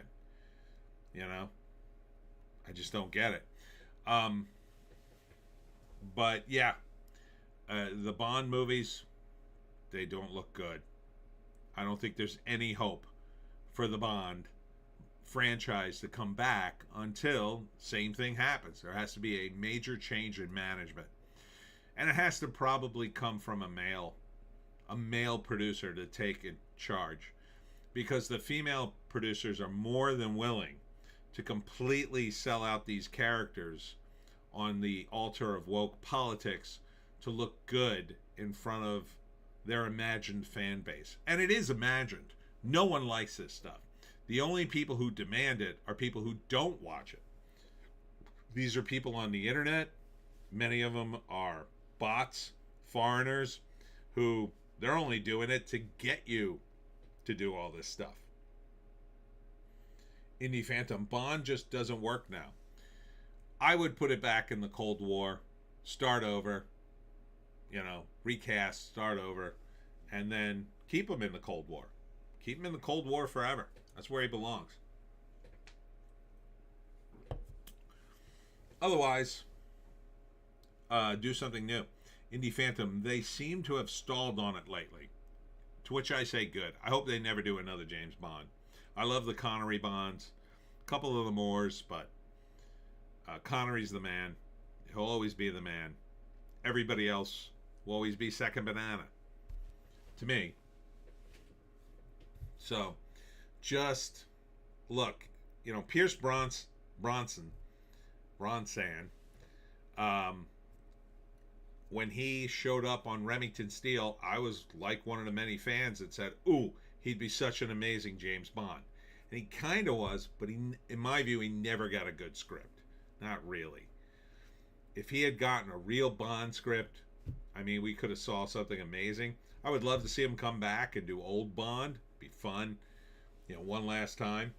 But no one in Hollywood's thinking that way. These people, the people in charge are the Nepo babies of the Nepo babies of the Nepo babies in a lot of cases. It's not just the sons and daughters of people who made it big in Hollywood. It's the grandsons and daughters of people who made it big in Hollywood. And that, to me, is unsustainable. That's just my opinion, but it's unsustainable because they're so far removed from the actual work. I want to tell this story, but I have to be very careful. So I had a friend who worked on, I'm going to say, a major IP and in comics. And he worked with the sons and daughters. Indie Phantom. I like the Dalton movies, but they didn't really hit. Craig was a sucky Bond, except for Casino Royale, which was based on a great book, but one of the real books. But yeah. So my friend worked for this. The sons and daughters of a really big IP, which I won't name because I can't tell this story and name it. But he told me, it was maddening to work with the sons and daughters of this great creator because they didn't know the creation, like, at all. They just, they were more worried about the money and every other factor except the story. They were worried about, so when you create something, right, it's your baby. It really is your baby. Indie Phantom, they even killed Bond, so no need to continue. Yeah, he's dead. Be done. So when you create something, it really is your baby, and you want to see your baby live and thrive and grow. You don't want to see your baby killed, swapped out for another baby. You want to see your baby the way you see the baby. You want to see it good. And there can be some excesses in that, obviously, but mostly you want to do the franchise to do well, or the whatever it is. But when you're talking about your sons and daughters, that's kind of like your sons and daughters taking over the family business. They didn't build it. They just took it over. It was given to them. And when you're given something, you don't value it as much. Now, there are exceptions to that rule. I have a relative who took over the family business, and it's a tradition, and it goes back 100 years. And, he really respects it. But that's like a local business that you have to work. I mean, it's a real work. It's not fanciful movies where you're worth millions of dollars. These Nepo babies, in my view, are probably so spoiled and so disconnected from reality that they don't have the tools to make the real decisions creatively. And yet they're at the upper echelons. If they're not making the decisions, they're greatly influencing them. Not only by saying, do this, don't do that, but by picking the specific people. Because everybody in this business doesn't have money. Everybody who's talent doesn't have money. And when you're working in the upper echelons, you might have some of that money, but when you're shooting for millions and millions of dollars, like working on the Bond franchise as a screenwriter, you're not going to walk into a meeting and say, oh yeah, I think those are terrible ideas. Listen to my idea. Like, you're going to try to fight for your ideas, but you have to play the game, and you have to satisfy these Nepo babies. And they want what they want, and they're the client. So even if you are an amazing screenwriter, if the Nepo babies won't listen to you, if they don't have 100% confidence in you, and they probably don't, because why would they? Where would they have gotten that skill? Where would they have gotten that experience of, man, we got to make this movie. It has to make money. It has to be good. I believe in you, screenwriter. Let me hire you. You seem like a great guy. I like your past work. And then he delivers a screenplay, and you talk about it, and you're like, I'm not sure about this. And the screenwriter just tells you, no, trust me, this is going to work because of this and that and this. And he gives you the reasons, and they all sound great. And you make the movie, and then the movie's great, and you all make a lot of money. And now you realize, oh, I have to defer sometimes to the talent when these particular elements happen. Those Nepo babies don't have that experience because they don't need to make money. They're already rich. They're already insanely wealthy thanks to their parents or their grandparents. So they're so far removed from the process, they can't even make the decisions, even if it's right in front of them. Case in point, movies. I mean, no one in the world would have done to these three franchises what the people who F them up did. No one. You could literally pull someone off the streets, a random stranger, and say, hey, random stranger, you know what Star Wars is? Oh, yeah. Well, we'd like to do a new story about Star Wars. Can you tell us a story you'd like to see in Star Wars? That total stranger could give you a better story than most of the stories that come out of Hollywood right now. Indie Phantom. We are seeing some shifts with studios like A24 taking chances on super young unknowns. Yeah, it's about time. It's about damn time.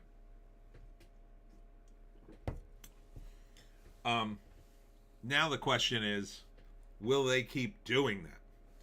Because you can't stop once you get a cut. The problem will be when A24 is doing Backroom 6 after making $2 billion, and they put them, and then they start buying IPs and putting them in turnaround. Indie Phantom. That kid in Backrooms is the youngest person to ever have a #1 film. 20 years old. It's impressive. Really is.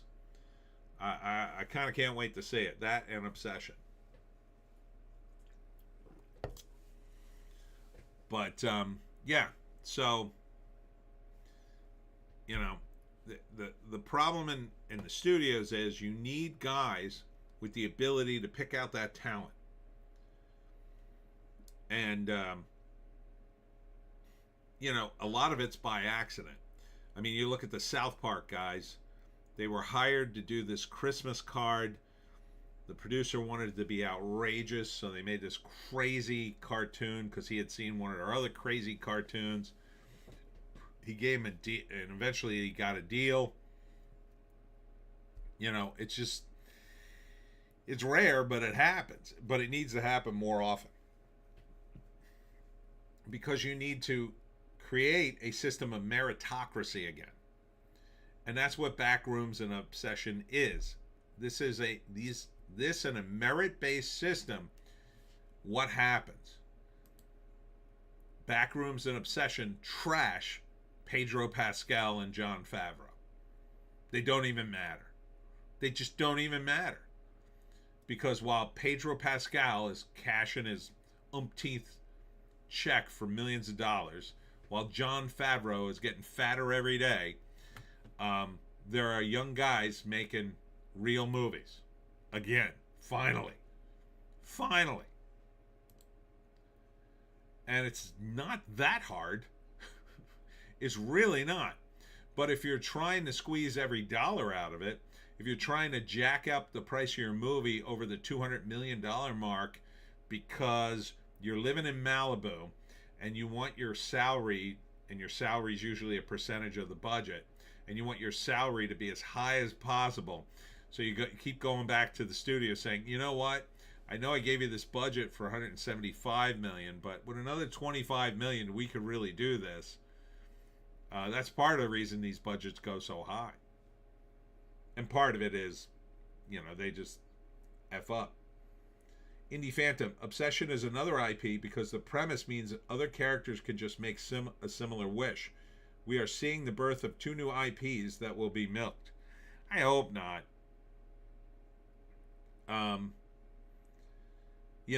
My worry is that with Obsession is that it's basically a Twilight Zone episode. One of the reasons that movies are good sometimes is that you don't go back to the well, right? You don't go back to the same thing and do it again. And back in the day, they almost never made sequels.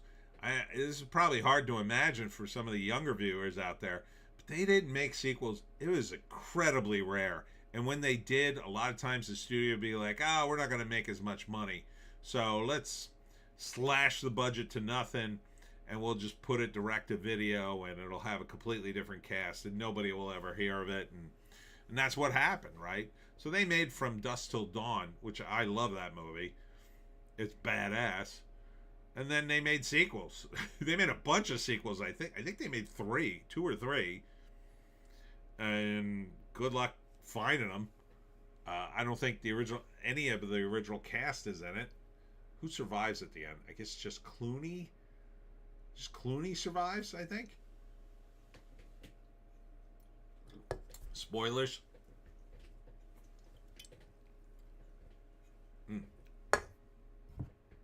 Man. Seltzer. Indie Phantom. Tony, you're right, Tony. Hollywood won't milk these. Their judgment is impeccable.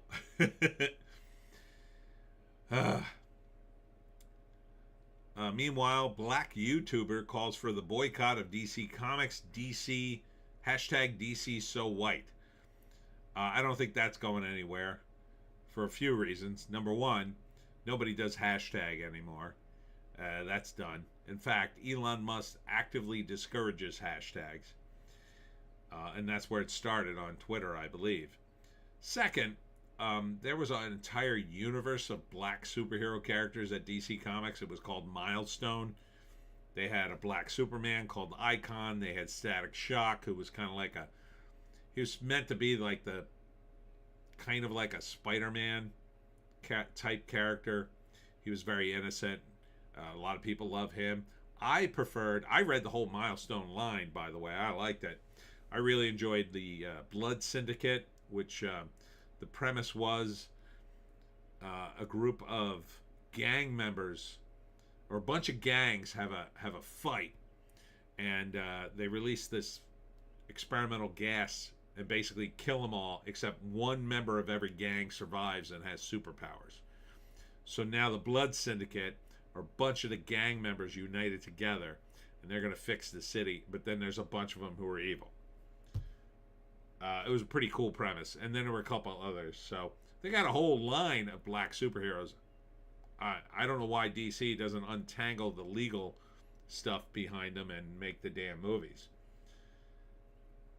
Indie Phantom. The Dust sequels were back-to-back DTV on the cheap, and they do have a following. Actually, Rodriguez even managed a series that ran 3 seasons and was kind of fun. Sexy Girls. Ooh. I didn't know about the series. That sounds cool. But see, there was no money behind it. Indie Phantom. From Dusk Till Dawn 2 has Robert Patrick and Bruce Campbell and fun camera work. Bruce Campbell will sign me up for that. I have to go back and see that. Yeah, but they put no money in those movies back then. Now it's like, oh my God, you better pitch us something that we can make a sequel to. Let's see if there's anything else at Fandom. I think there was a couple of things this week. Yeah, it's so bad. And here's the thing. It's so bad at the BBC. Russell T. Davies said he won't film anything until 2027 amid Doctor Who Christmas special cancellation rumors. And the rumor is no actor will accept the role of Doctor Who because it's Nakuti Gatwa and Russell T Davies has so destroyed the series, no one wants to be in it.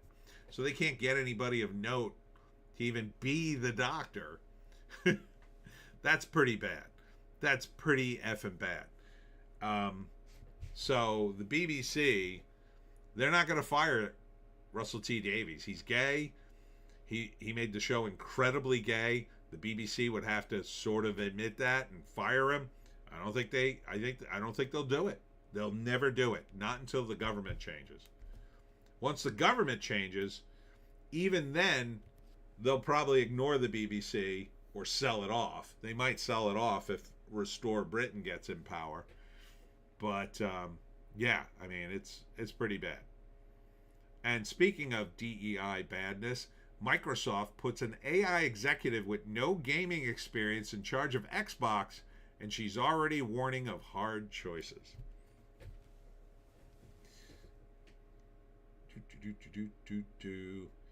Indie Phantom, they were sold on the Dimension label, and Quentin Tarantino presents. Doctor Who is poison. I never liked it, to be honest. It had a certain charm back in the day. Back in the 70s and 80s. Yeah, I mean, this is just what you want to do at a video game company. Put women in charge. Put women in charge to manage the decline and jam it full of DEI, I assume. Whatever those hard choices are. But meanwhile, over at Marvel, here's another guy I would fire. A Marvel cover artist says, stop going to Comic-Cons. And he just basically ranted and raved about why artists shouldn't go to Comic-Cons. I think, to some extent, that's a good idea, because there are a lot of guys I know who go to Comic-Cons and then they can't get their work done. But he also takes it a lot further, I think, basically saying that the talent is, the industry. And I sort of respect that speculation and that attitude, but you don't say it in public when you're working for Marvel Comics. No one's indispensable at Marvel or anywhere else. He is stupid for saying this so publicly and so mean. He makes it sound like the companies are a real problem. Now, I can say that. I don't work for Marvel Comics. But if I worked for Marvel Comics, I wouldn't say a bad word about it. Because you're not supposed to. You're not supposed to bite the hand that feeds you. But there's so many guys in the comic book industry. They think they're irreplaceable, and they're not. All right. Moving on to Hollywood Reporter. More on Obsession. And the kid who's gotten his deal already. 8-figure deal. God bless him.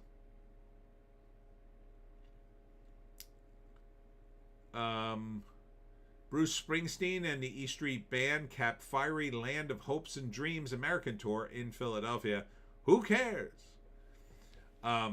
This week, I believe it was announced that there's going to be some sort of left-wing concert series.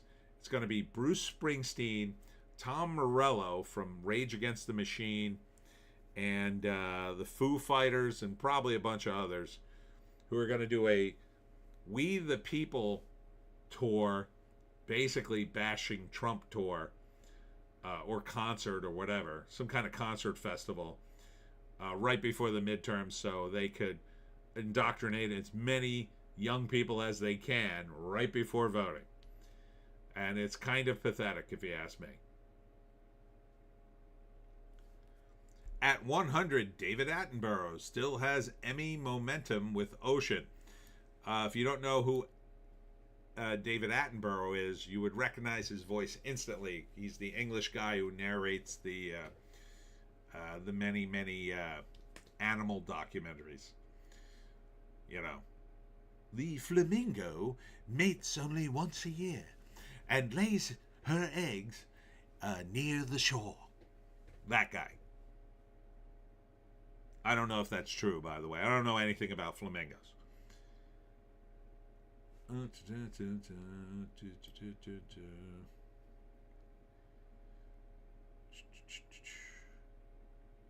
A Minecraft movie gets a sequel, gets a new title.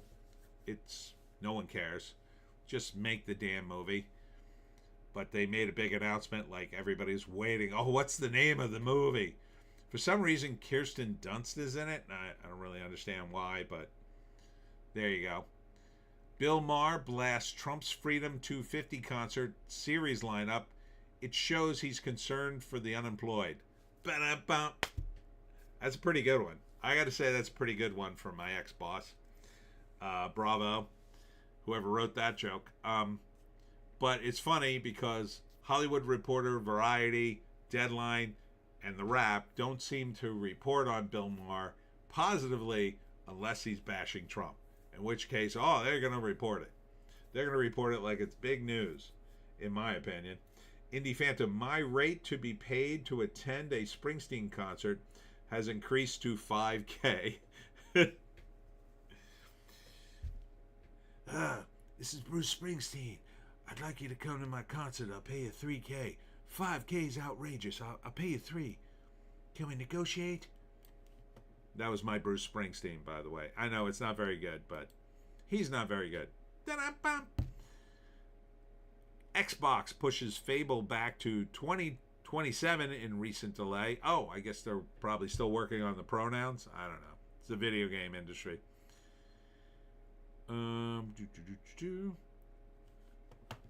This is still kind of creepy and sad. New deal with his estate revives using Stan Lee AI.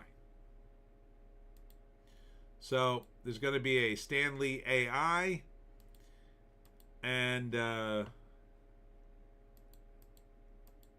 it's not good. I don't know if anybody wants this. Like, Stan had his problems, but I feel like somewhere Stan is like trapped in the AI and he's been forced to say all this stuff that he doesn't want to say. And he can't rest until they stop using this AI. So I don't think it's a good idea to have an AI talk for Stan Lee, especially since the guy just died.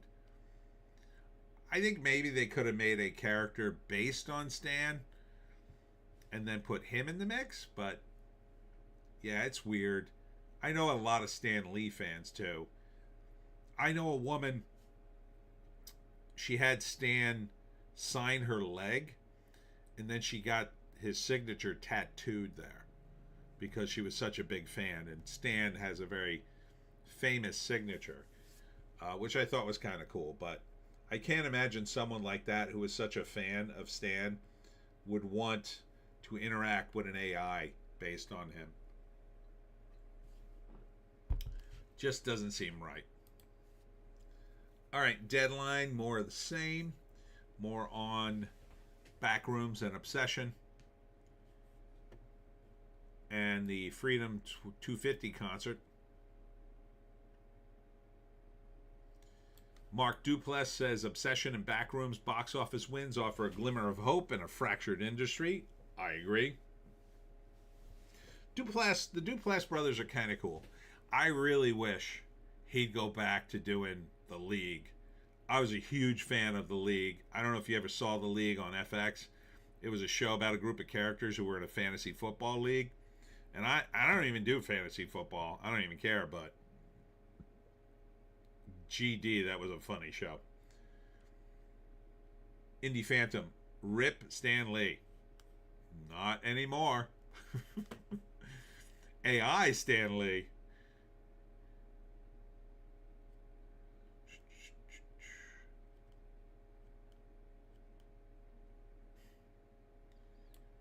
Indie Phantom, Duplass is a producer on Backrooms, as is James Wan. Good move. World War II drama Pressure sees solid opening. $7.5 million is a solid opening on a $100 million movie? I don't think so.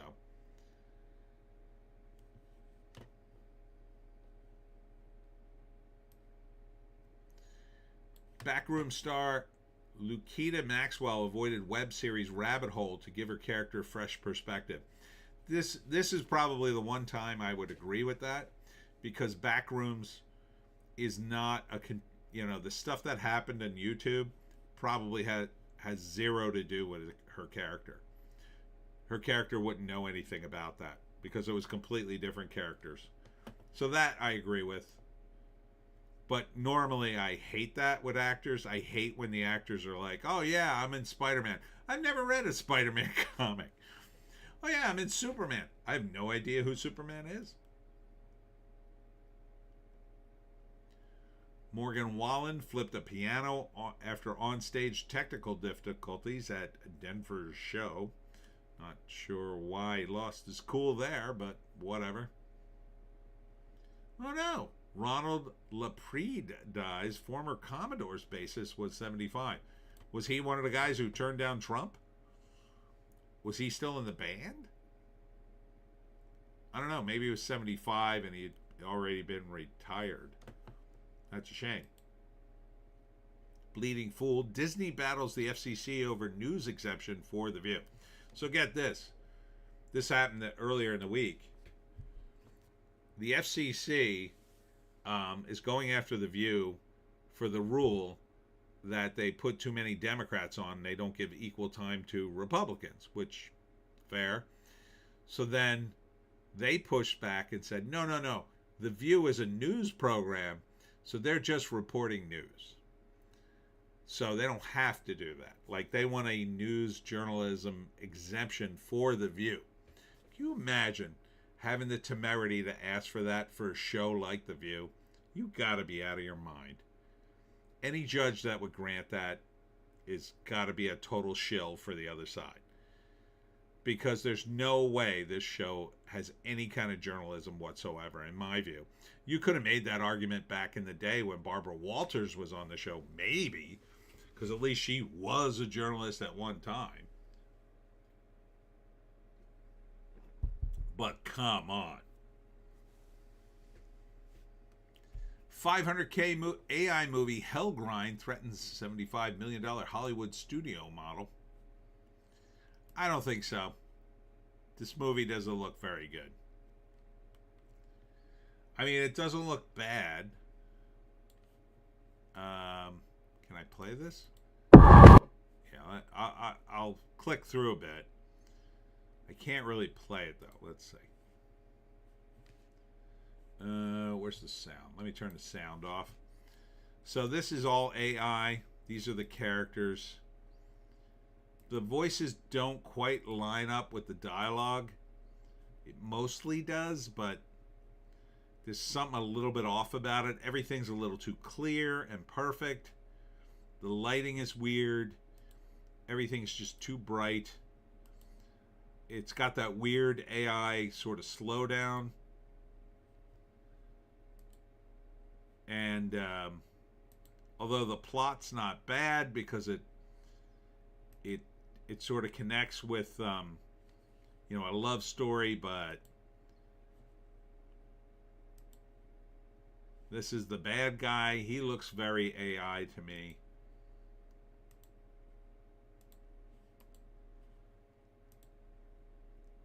Yeah, I just don't like the look of it. I don't think it's there yet. And I heard on another video, I forget who was talking about it. What they're saying now is you're getting people who get the AI to make the characters do something, say in a 30-second sequence, and then they're cutting from that 30 seconds a shot that's long enough to fit with the action. So that's how they're going to have to do it until the AI is perfect enough to just cut, you know? Is Miley Alcock intentionally damaging the Supergirl brand? No. As she's, I think, concerned about her career, she probably has a publicist that is telling her things, and they're probably they're probably having conversations behind the scenes that lead her to say something as dumb as, what did she say? She said, here, I think this is it.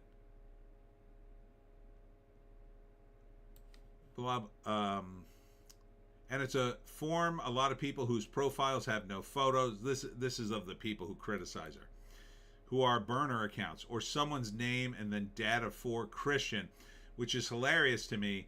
But I mean, okay, who those opinions do you really care about? If you're pissing the right kind of people off, you're doing okay. So in other words, she thinks it's fine to piss off a Christian dad with 4 kids who potentially, you're talking about like 5 movie tickets minimum, maybe probably 6, that would go see Supergirl. Christians are probably one of your biggest potential audiences for a show, a character like Supergirl, because the boys probably don't want to see it. The girls might want to go see it if they're the right age. There's a really tiny window there, but has to be they're old enough to understand who Supergirl is, but they're young enough to still they're not into relationships yet. They're not thinking about boys yet. So somewhere in the, I'm going to say like 6 to 12 era, you might capture the attention of enough little girls that Christian dad will be like, oh, let's all go see the movie for your sister. And being good Christians, they'll all go along with it, and the whole crew goes out. Instead, you got Miley Alcock,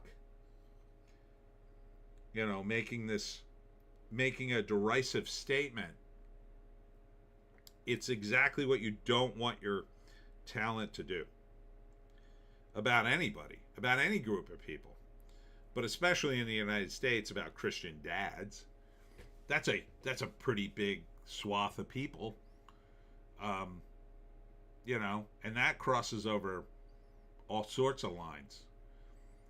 It might not cross over lines in the city where there aren't going to be as many Christians, but they don't have kids, so who cares? They're not going to see this movie. You think somebody in New York's like, oh, I can't wait to see Supergirl? You think some hipster is dying to see Supergirl? No. A hipster is going to some arty movie, one of the arty movies I've talked about, like a movie like I Shot Andy Warhol. And they ain't going to see Supergirl. It's not for them. It's for people with families, number one. Number two, comic book fans, who are fewer and fewer every freaking day. And Supergirl, again, terrible choice of character. Just like the worst effing choice to make into a movie. The Supergirl character never was popular. That's why they killed her off back in '85. They killed her off because nobody was reading her. They pretended like they were going to kill Superman, but then they killed Kara. Because, oh, okay, yeah, nobody reads her. So people were fine with it. It wasn't a single character. It wasn't a single outrage back in '85 when DC Crisis on Infinite Earths came out. I think it was like number 7. And it was Superman crying and holding the dead body of Supergirl. No one cared. Most people went, oh, Supergirl's still around? Except for the handful of little girls who might have known about her. And I think that was a mistake back then, but this is a bigger mistake now, because Supergirl is not a major character. So the ego on James Gunn thinking he could do this, well, I don't think it's going to work, and Miley Alcock isn't helping. You're trying to give Supergirl an attitude. That's kind of not the point of the character. And you make her better than Superman, you lose. You make her less than Superman, nobody really wants to see her. So you're kind of in a lose-lose situation. It's nearly impossible to make a Supergirl movie that would hit. The only way it would hit is kind of like how they made the movie in the 80s, right? but that was a failure. The only way it would hit is you make Superman so popular that they're dying to see more Superman, but, you know, the next Superman movie won't come out for a while. But in the meantime, here's a Supergirl movie. And it's just a spin-off of Superman, and maybe he makes a cameo, maybe he doesn't. Now we've got this situation where you're trying to launch this IP, and the rumor is they've had to go back and add Superman more into the movie to get people to go see it. Which I don't know if it's going to work. It might work with Lobo. I don't know if it's going to work with Superman. The first Superman didn't even do that good. Now you got the actress saying this stuff. It's dumb. You should tell her to shut up. You should tell all these actors, don't talk to podcasters, just say nice things about the movie. That's it. But she probably thinks that she is saying something nice. Oh, everybody hates Christian dads. They're idiots. Because that's the world she lives in out in Southern California, I would guess. That's part of the problem with LA. Probably nobody flagged this because nobody disagreed with it. Oh, she said Christian dads are, who cares about their opinions? Yeah, who cares about their opinions? Well, what do you think, agent? Oh, yeah, I agree. What do you think, publicist? Oh, yeah, I agree. They probably all were in consensus. Yeah, what's the big deal? And now there's a big backlash. They're like, what? What? There's a backlash? Doesn't everybody agree that Christians are morons? This is the problem with Hollywood. They're out of touch. Even if you think that, just don't say it. Just don't say it. What you should say is, oh, well, I think this is a good movie to bring your kids to, or whatever. Here's more on the resurrection of the Christ. Here's a still from it. So Jesus is coming back. And there's Mel. Not in the movie, but in, I think that's a still from that John Wick spinoff TV show. Yeah, here it is. Star Wars, The Book of Boba Fett gets Marvel comic series. Whoopee! What are you going to do? Do another Obi-Wan comic series with Ewan McGregor? That show didn't do well either. What, are you going to do an Acolyte comic? Might as well. If you're burning money, go ahead. Speaking of burning money, Dark Horse Comics Union made Doom publisher after firing founder. May? Yeah. Yeah, I would say definitely Doom's Dark Horse Comics. If they allow them to unionize, I would let them all strike and then fire them. What are they going to do? This company never had a problem back in the day. Never had that I heard of, and I was deep in the comics back in the 90s and 2000s. Indie Phantom. Apparently, it's hard for Hollywoke to shut their mouths. Alcock? Never heard of Rachel Zegler? Well, she's going to be doing movies with her if she isn't careful. She might be doing OnlyFans with her if she isn't careful. Indie Phantom. Dark Horse. Man, I haven't thought of them for years. Well, don't think of them anymore because I think they're done if they unionize. And of course, somebody put the Dark Horse Union symbol alongside the Antifa symbol, and they look kind of similar. Indie Phantom, they think they had Star Wars for a bit. Oh yeah, they had Star Wars for years. They made Star Wars comics, Aliens comics, Predator comics. Some of them were pretty good. Now, more on Backrooms. 3 best movies to watch on Netflix this weekend. Place your bets. First up is Nope. I would say nope to that. Doesn't look very good to me. It's from Jordan Peele. I think Jordan Peele, they gave him too much money too quickly. They should have sent him back with Key to do a sketch show. The Black Phone. I hear good things about the first one. I hear the second one's, so different it doesn't really work, but whatever. Goat. This one I don't want to see at all. Oh my God. Some cartoon goat plays basketball. Indie Phantom. Nope. Sucked. Oh, I gotta go back. Missed one. Indie Phantom, I wouldn't pay for all cock OnlyFans, but honestly, it's what I would rather see her do. Same with Zegler. 3 best movies to watch on HBO this weekend. Okay, we'll take a look at this. Indie Phantom, Black Phone, not great to be honest. No need to watch. All right, here we got on HBO The Conjuring. Did I see this one? Oh, this is the first one. I didn't see the first one. Furiosa, Mad Max Saga. No, go after yourselves. I'm not watching that. I won't waste my time. And Spirited Away. I think this is a classic. Yeah, this is Studio Ghibli. I hear this is interesting. A lot of weebs dress up as that character on the left. So maybe I'd watch that.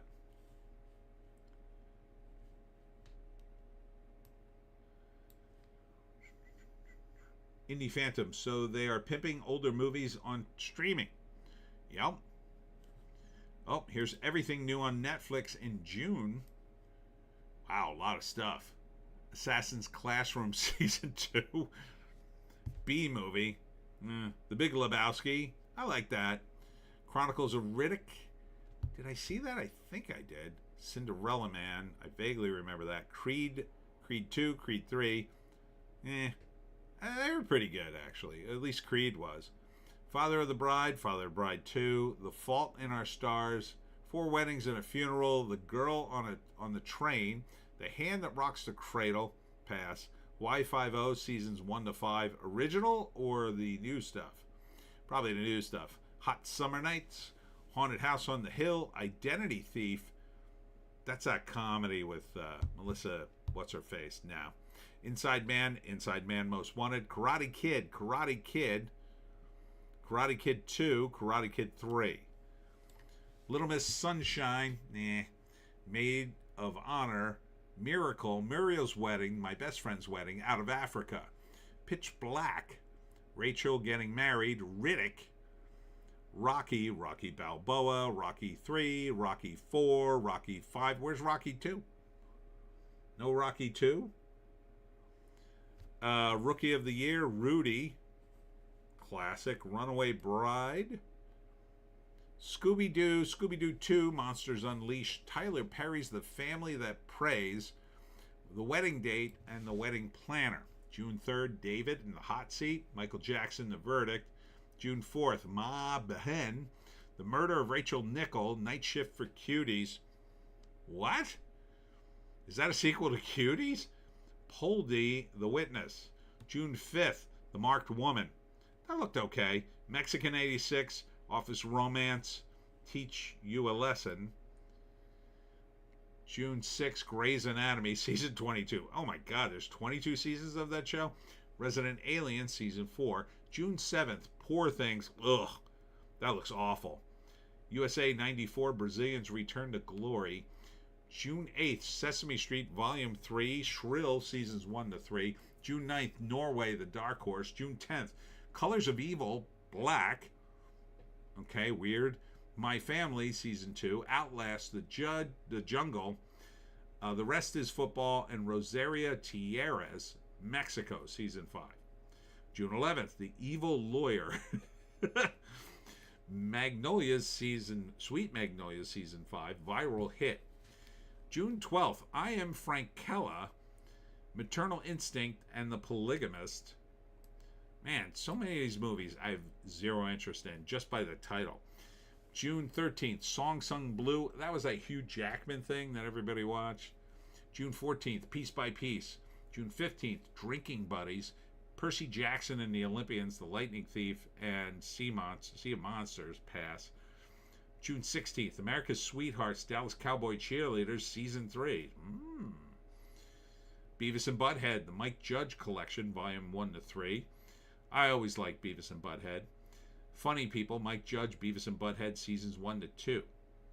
Okay. That might be the new one. June 17th, Andre is an Idiot. Maybe. June 18th, I Will Find You. June 19th, The Amazing Digital Circus, the finale, Color Book, Oasis, and Voicemails from Isabel. I saw the trailer for that. It's not for me. June 20th, The Root of the Game. June 22nd, The Last Ship, seasons 1 to 5. Rhythm and Flow, Italy, season 3. June 23rd, Ryan Hamilton, This Just Hit Me. June 24th, The American Experiment, Another Self, season 3. In the Hand of Dante. I just did a trailer reaction to this. Kind of a weird movie. It cuts between the modern day and Dante writing Dante's Inferno, and a group of mafia guys trying to get a hand on the original manuscript, which is worth a lot of money.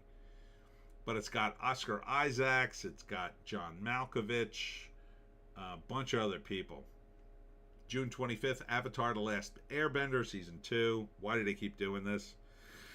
June 26th, Chris and Martina, the final set, Little Brother. That one looks like John Cena and Eric Andre. I gotta say, Eric Andre looks good in it, but I hate John Cena. Pokemon Horizon Season 3, Rising Hope Part 3. June 27th, Agent Kim reactivated. And June 30th, Sullivan's Crossing Season 4. Moving on to cosmic book news. Chris Hemsworth's weight loss sparks Thor exit speculation before Secret Wars. Well, they sort of foreshadowed his death in Deadpool, but we'll see. Emma Corrin wants Marvel return after Deadpool and Wolverine. Her story's not over.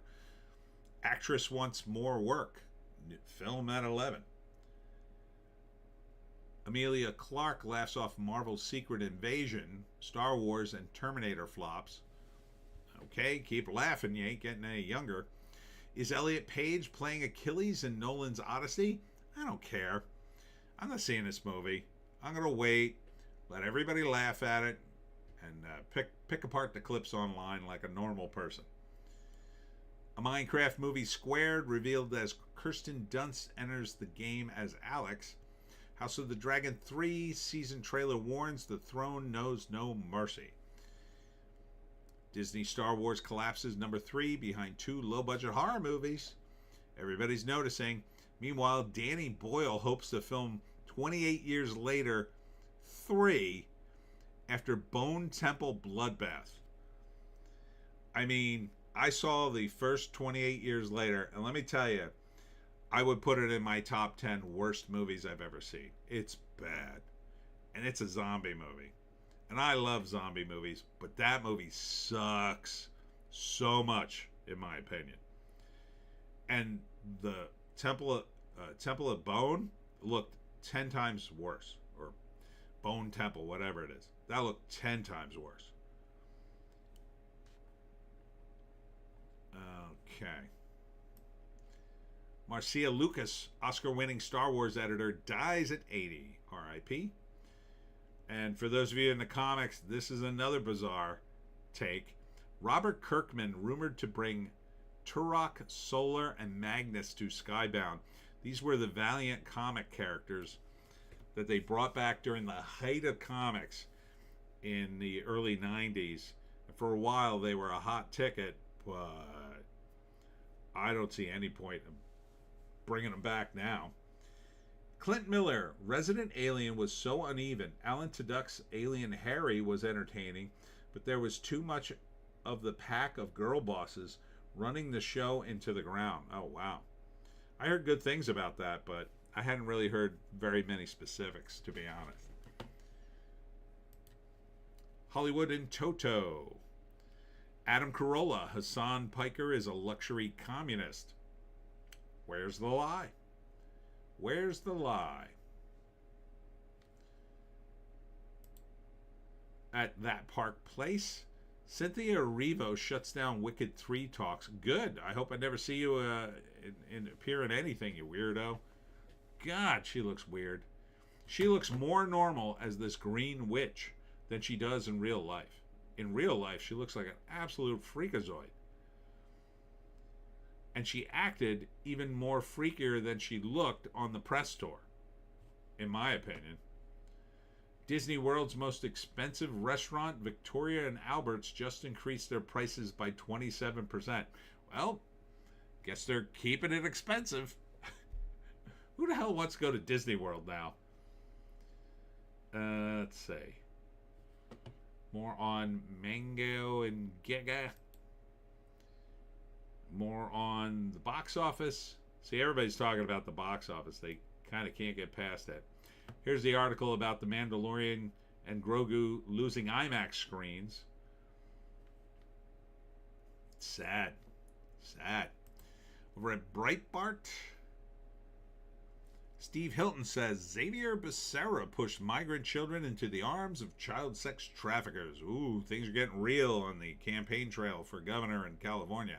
Hilton warns of disaster if he doesn't make the top two in California primary. They have a ranked choice voting in California, so could just be a battle between two leftist commies, unfortunately. Announces massive tax cut plan for California.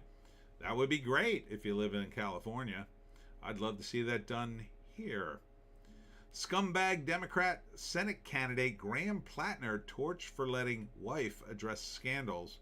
He also is the guy who has the bad guy from Germany tattoo on him. And as far as I know, he still hasn't had it removed, right? So imagine you're running for office as a Democrat and you have a bad guy from Germany tattoo on your chest.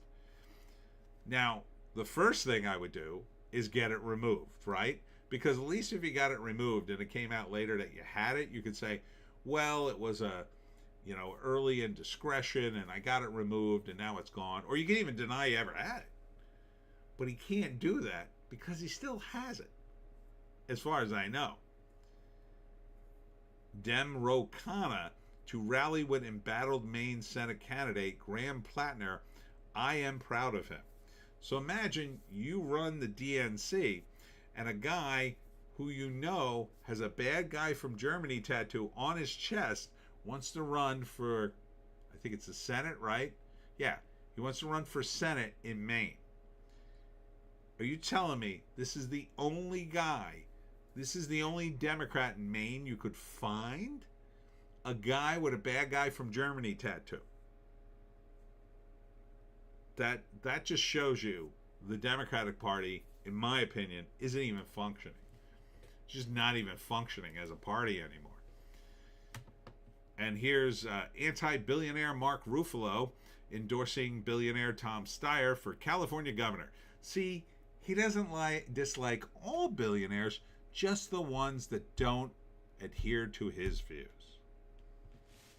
That's all. That's all. See, if you agree with Mark, then you're fine.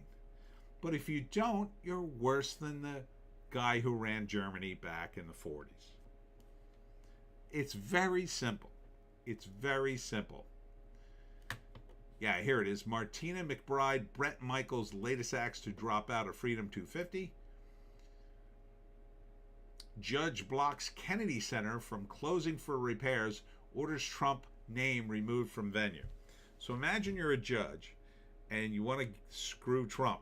So instead of having the place closed for repairs, so it'll be nice when it reopens, he's basically forcing Trump to reopen it and take his name off the theater. Doesn't make any sense. Why would a judge even get involved? Yale-educated Lupita Nyong'o admits she never heard of the Odysee before Helen of Troy casting. So this is the woman who's cast as Helen of Troy in Odysee. Went to Yale, the drama school, and never heard of the Odysee. That's pretty poor, Yale. That looks very bad on you. That this woman, like, I understand if you got through high school without reading the Odysee. That's certainly possible. Although, I don't even know if I read the Odysee in high school. But in college?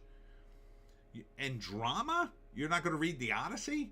One of the earliest known works of drama? How has she not heard of the Odysee? That's crazy. Bill Maher, my ex-boss, he says being Jewish is a disqualifier for the Dems. I think he's right. Josh Shapiro, who's a Democrat from Pennsylvania, who I don't really agree with, but he's very reasonable, would make an excellent presidential candidate for the Democratic Party. I mean, he's well-spoken. He's not crazy. He's, by all accounts, a moderate. He's said a few wacky things that I don't agree with. But for the most part, he seems like a normal guy. He can't get any traction because everybody in the field is to the left of him, and they're cuckoo bananas. So the Democratic Party has reaped the win. They are effed in terms of a presidential win. They can't win. They can't win. They can't win 2028, in my opinion, unless something terrible happens. Something really, really bad has to happen for the Dems to have a shot at it. Organization demands better representation of older women in film. Movies more likely to star a man named Chris or talking animal than a woman over 60. Look, I write screenplays. Usually, most people are under the age of 60. The only time you're going to get a person over 60 in a movie, typically, it's going to be a pair of grandparents, you know, one elderly person walking around for some reason because you need a character who's vulnerable. Like, you're going to start micromanaging every movie to have a woman over 60? This is now a new protected class? Women over 60, they have to be in a movie. You can't get an Oscar unless you have a woman over 60 in it. You're crazy. Jamie Lee Curtis will get a lot of work, though, if you do that. She'll get a ton of work. Ton of work. Let's see. I think that's it. Oh, Penis Cream Company. Yes, you heard that right. I said Penis Cream Company sues Brad Pitt over skincare line name. So apparently he chose the name of a penis cream for his skincare line. And I got to wrap things up soon because I really got to go to the bathroom again. But at the New York Post, this is Zoran Mamdani, blowing off Israel Day so he could ride a bike. So they had a parade honoring Israel, and not only did he not go, he didn't even pretend to be too busy to go. So he's just riding a bike. I wanted to refresh to see if there was new headlines, and there is. Bad reception. Spain-bound United flight diverts back to Newark after Bluetooth device's name sparks security scare. Well, that's no good.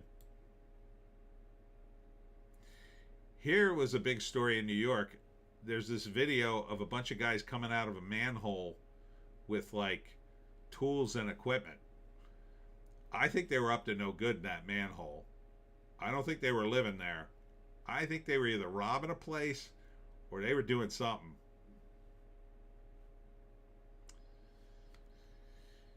Let's see. Trump sent the peace plan back to Iran. I don't think he really wants the peace plan now. I think he's squeezing them. Bill Gates plotted to look like Mr. Rogers using customized mannequin to test outfits. Okay. It's not helping. I still think you're a megalomaniac, Mr. Gates. But that's just me. That's just my opinion. They're still blowing up drug boats in the Pacific. Kablamo. Sydney Sweeney mocks critics, ditches top to celebrate Euphoria finale and racy behind-the-scenes photos. Well, this is a good one, that dog. All right, let's see the racy photos. Okay, there's Sydney. That's her in character. She did a scene in that wacky outfit. Oh, there she is, I assume, also in character in a wacky outfit. And there she is, I think, just being hot. Is there more? Oh, yes, there's more. That's another pretty good shot of her. Not sure why why she's in a dollhouse. I'm not sure. I guess that's from the show. Even there, she looks pretty hot. Looking pretty good there.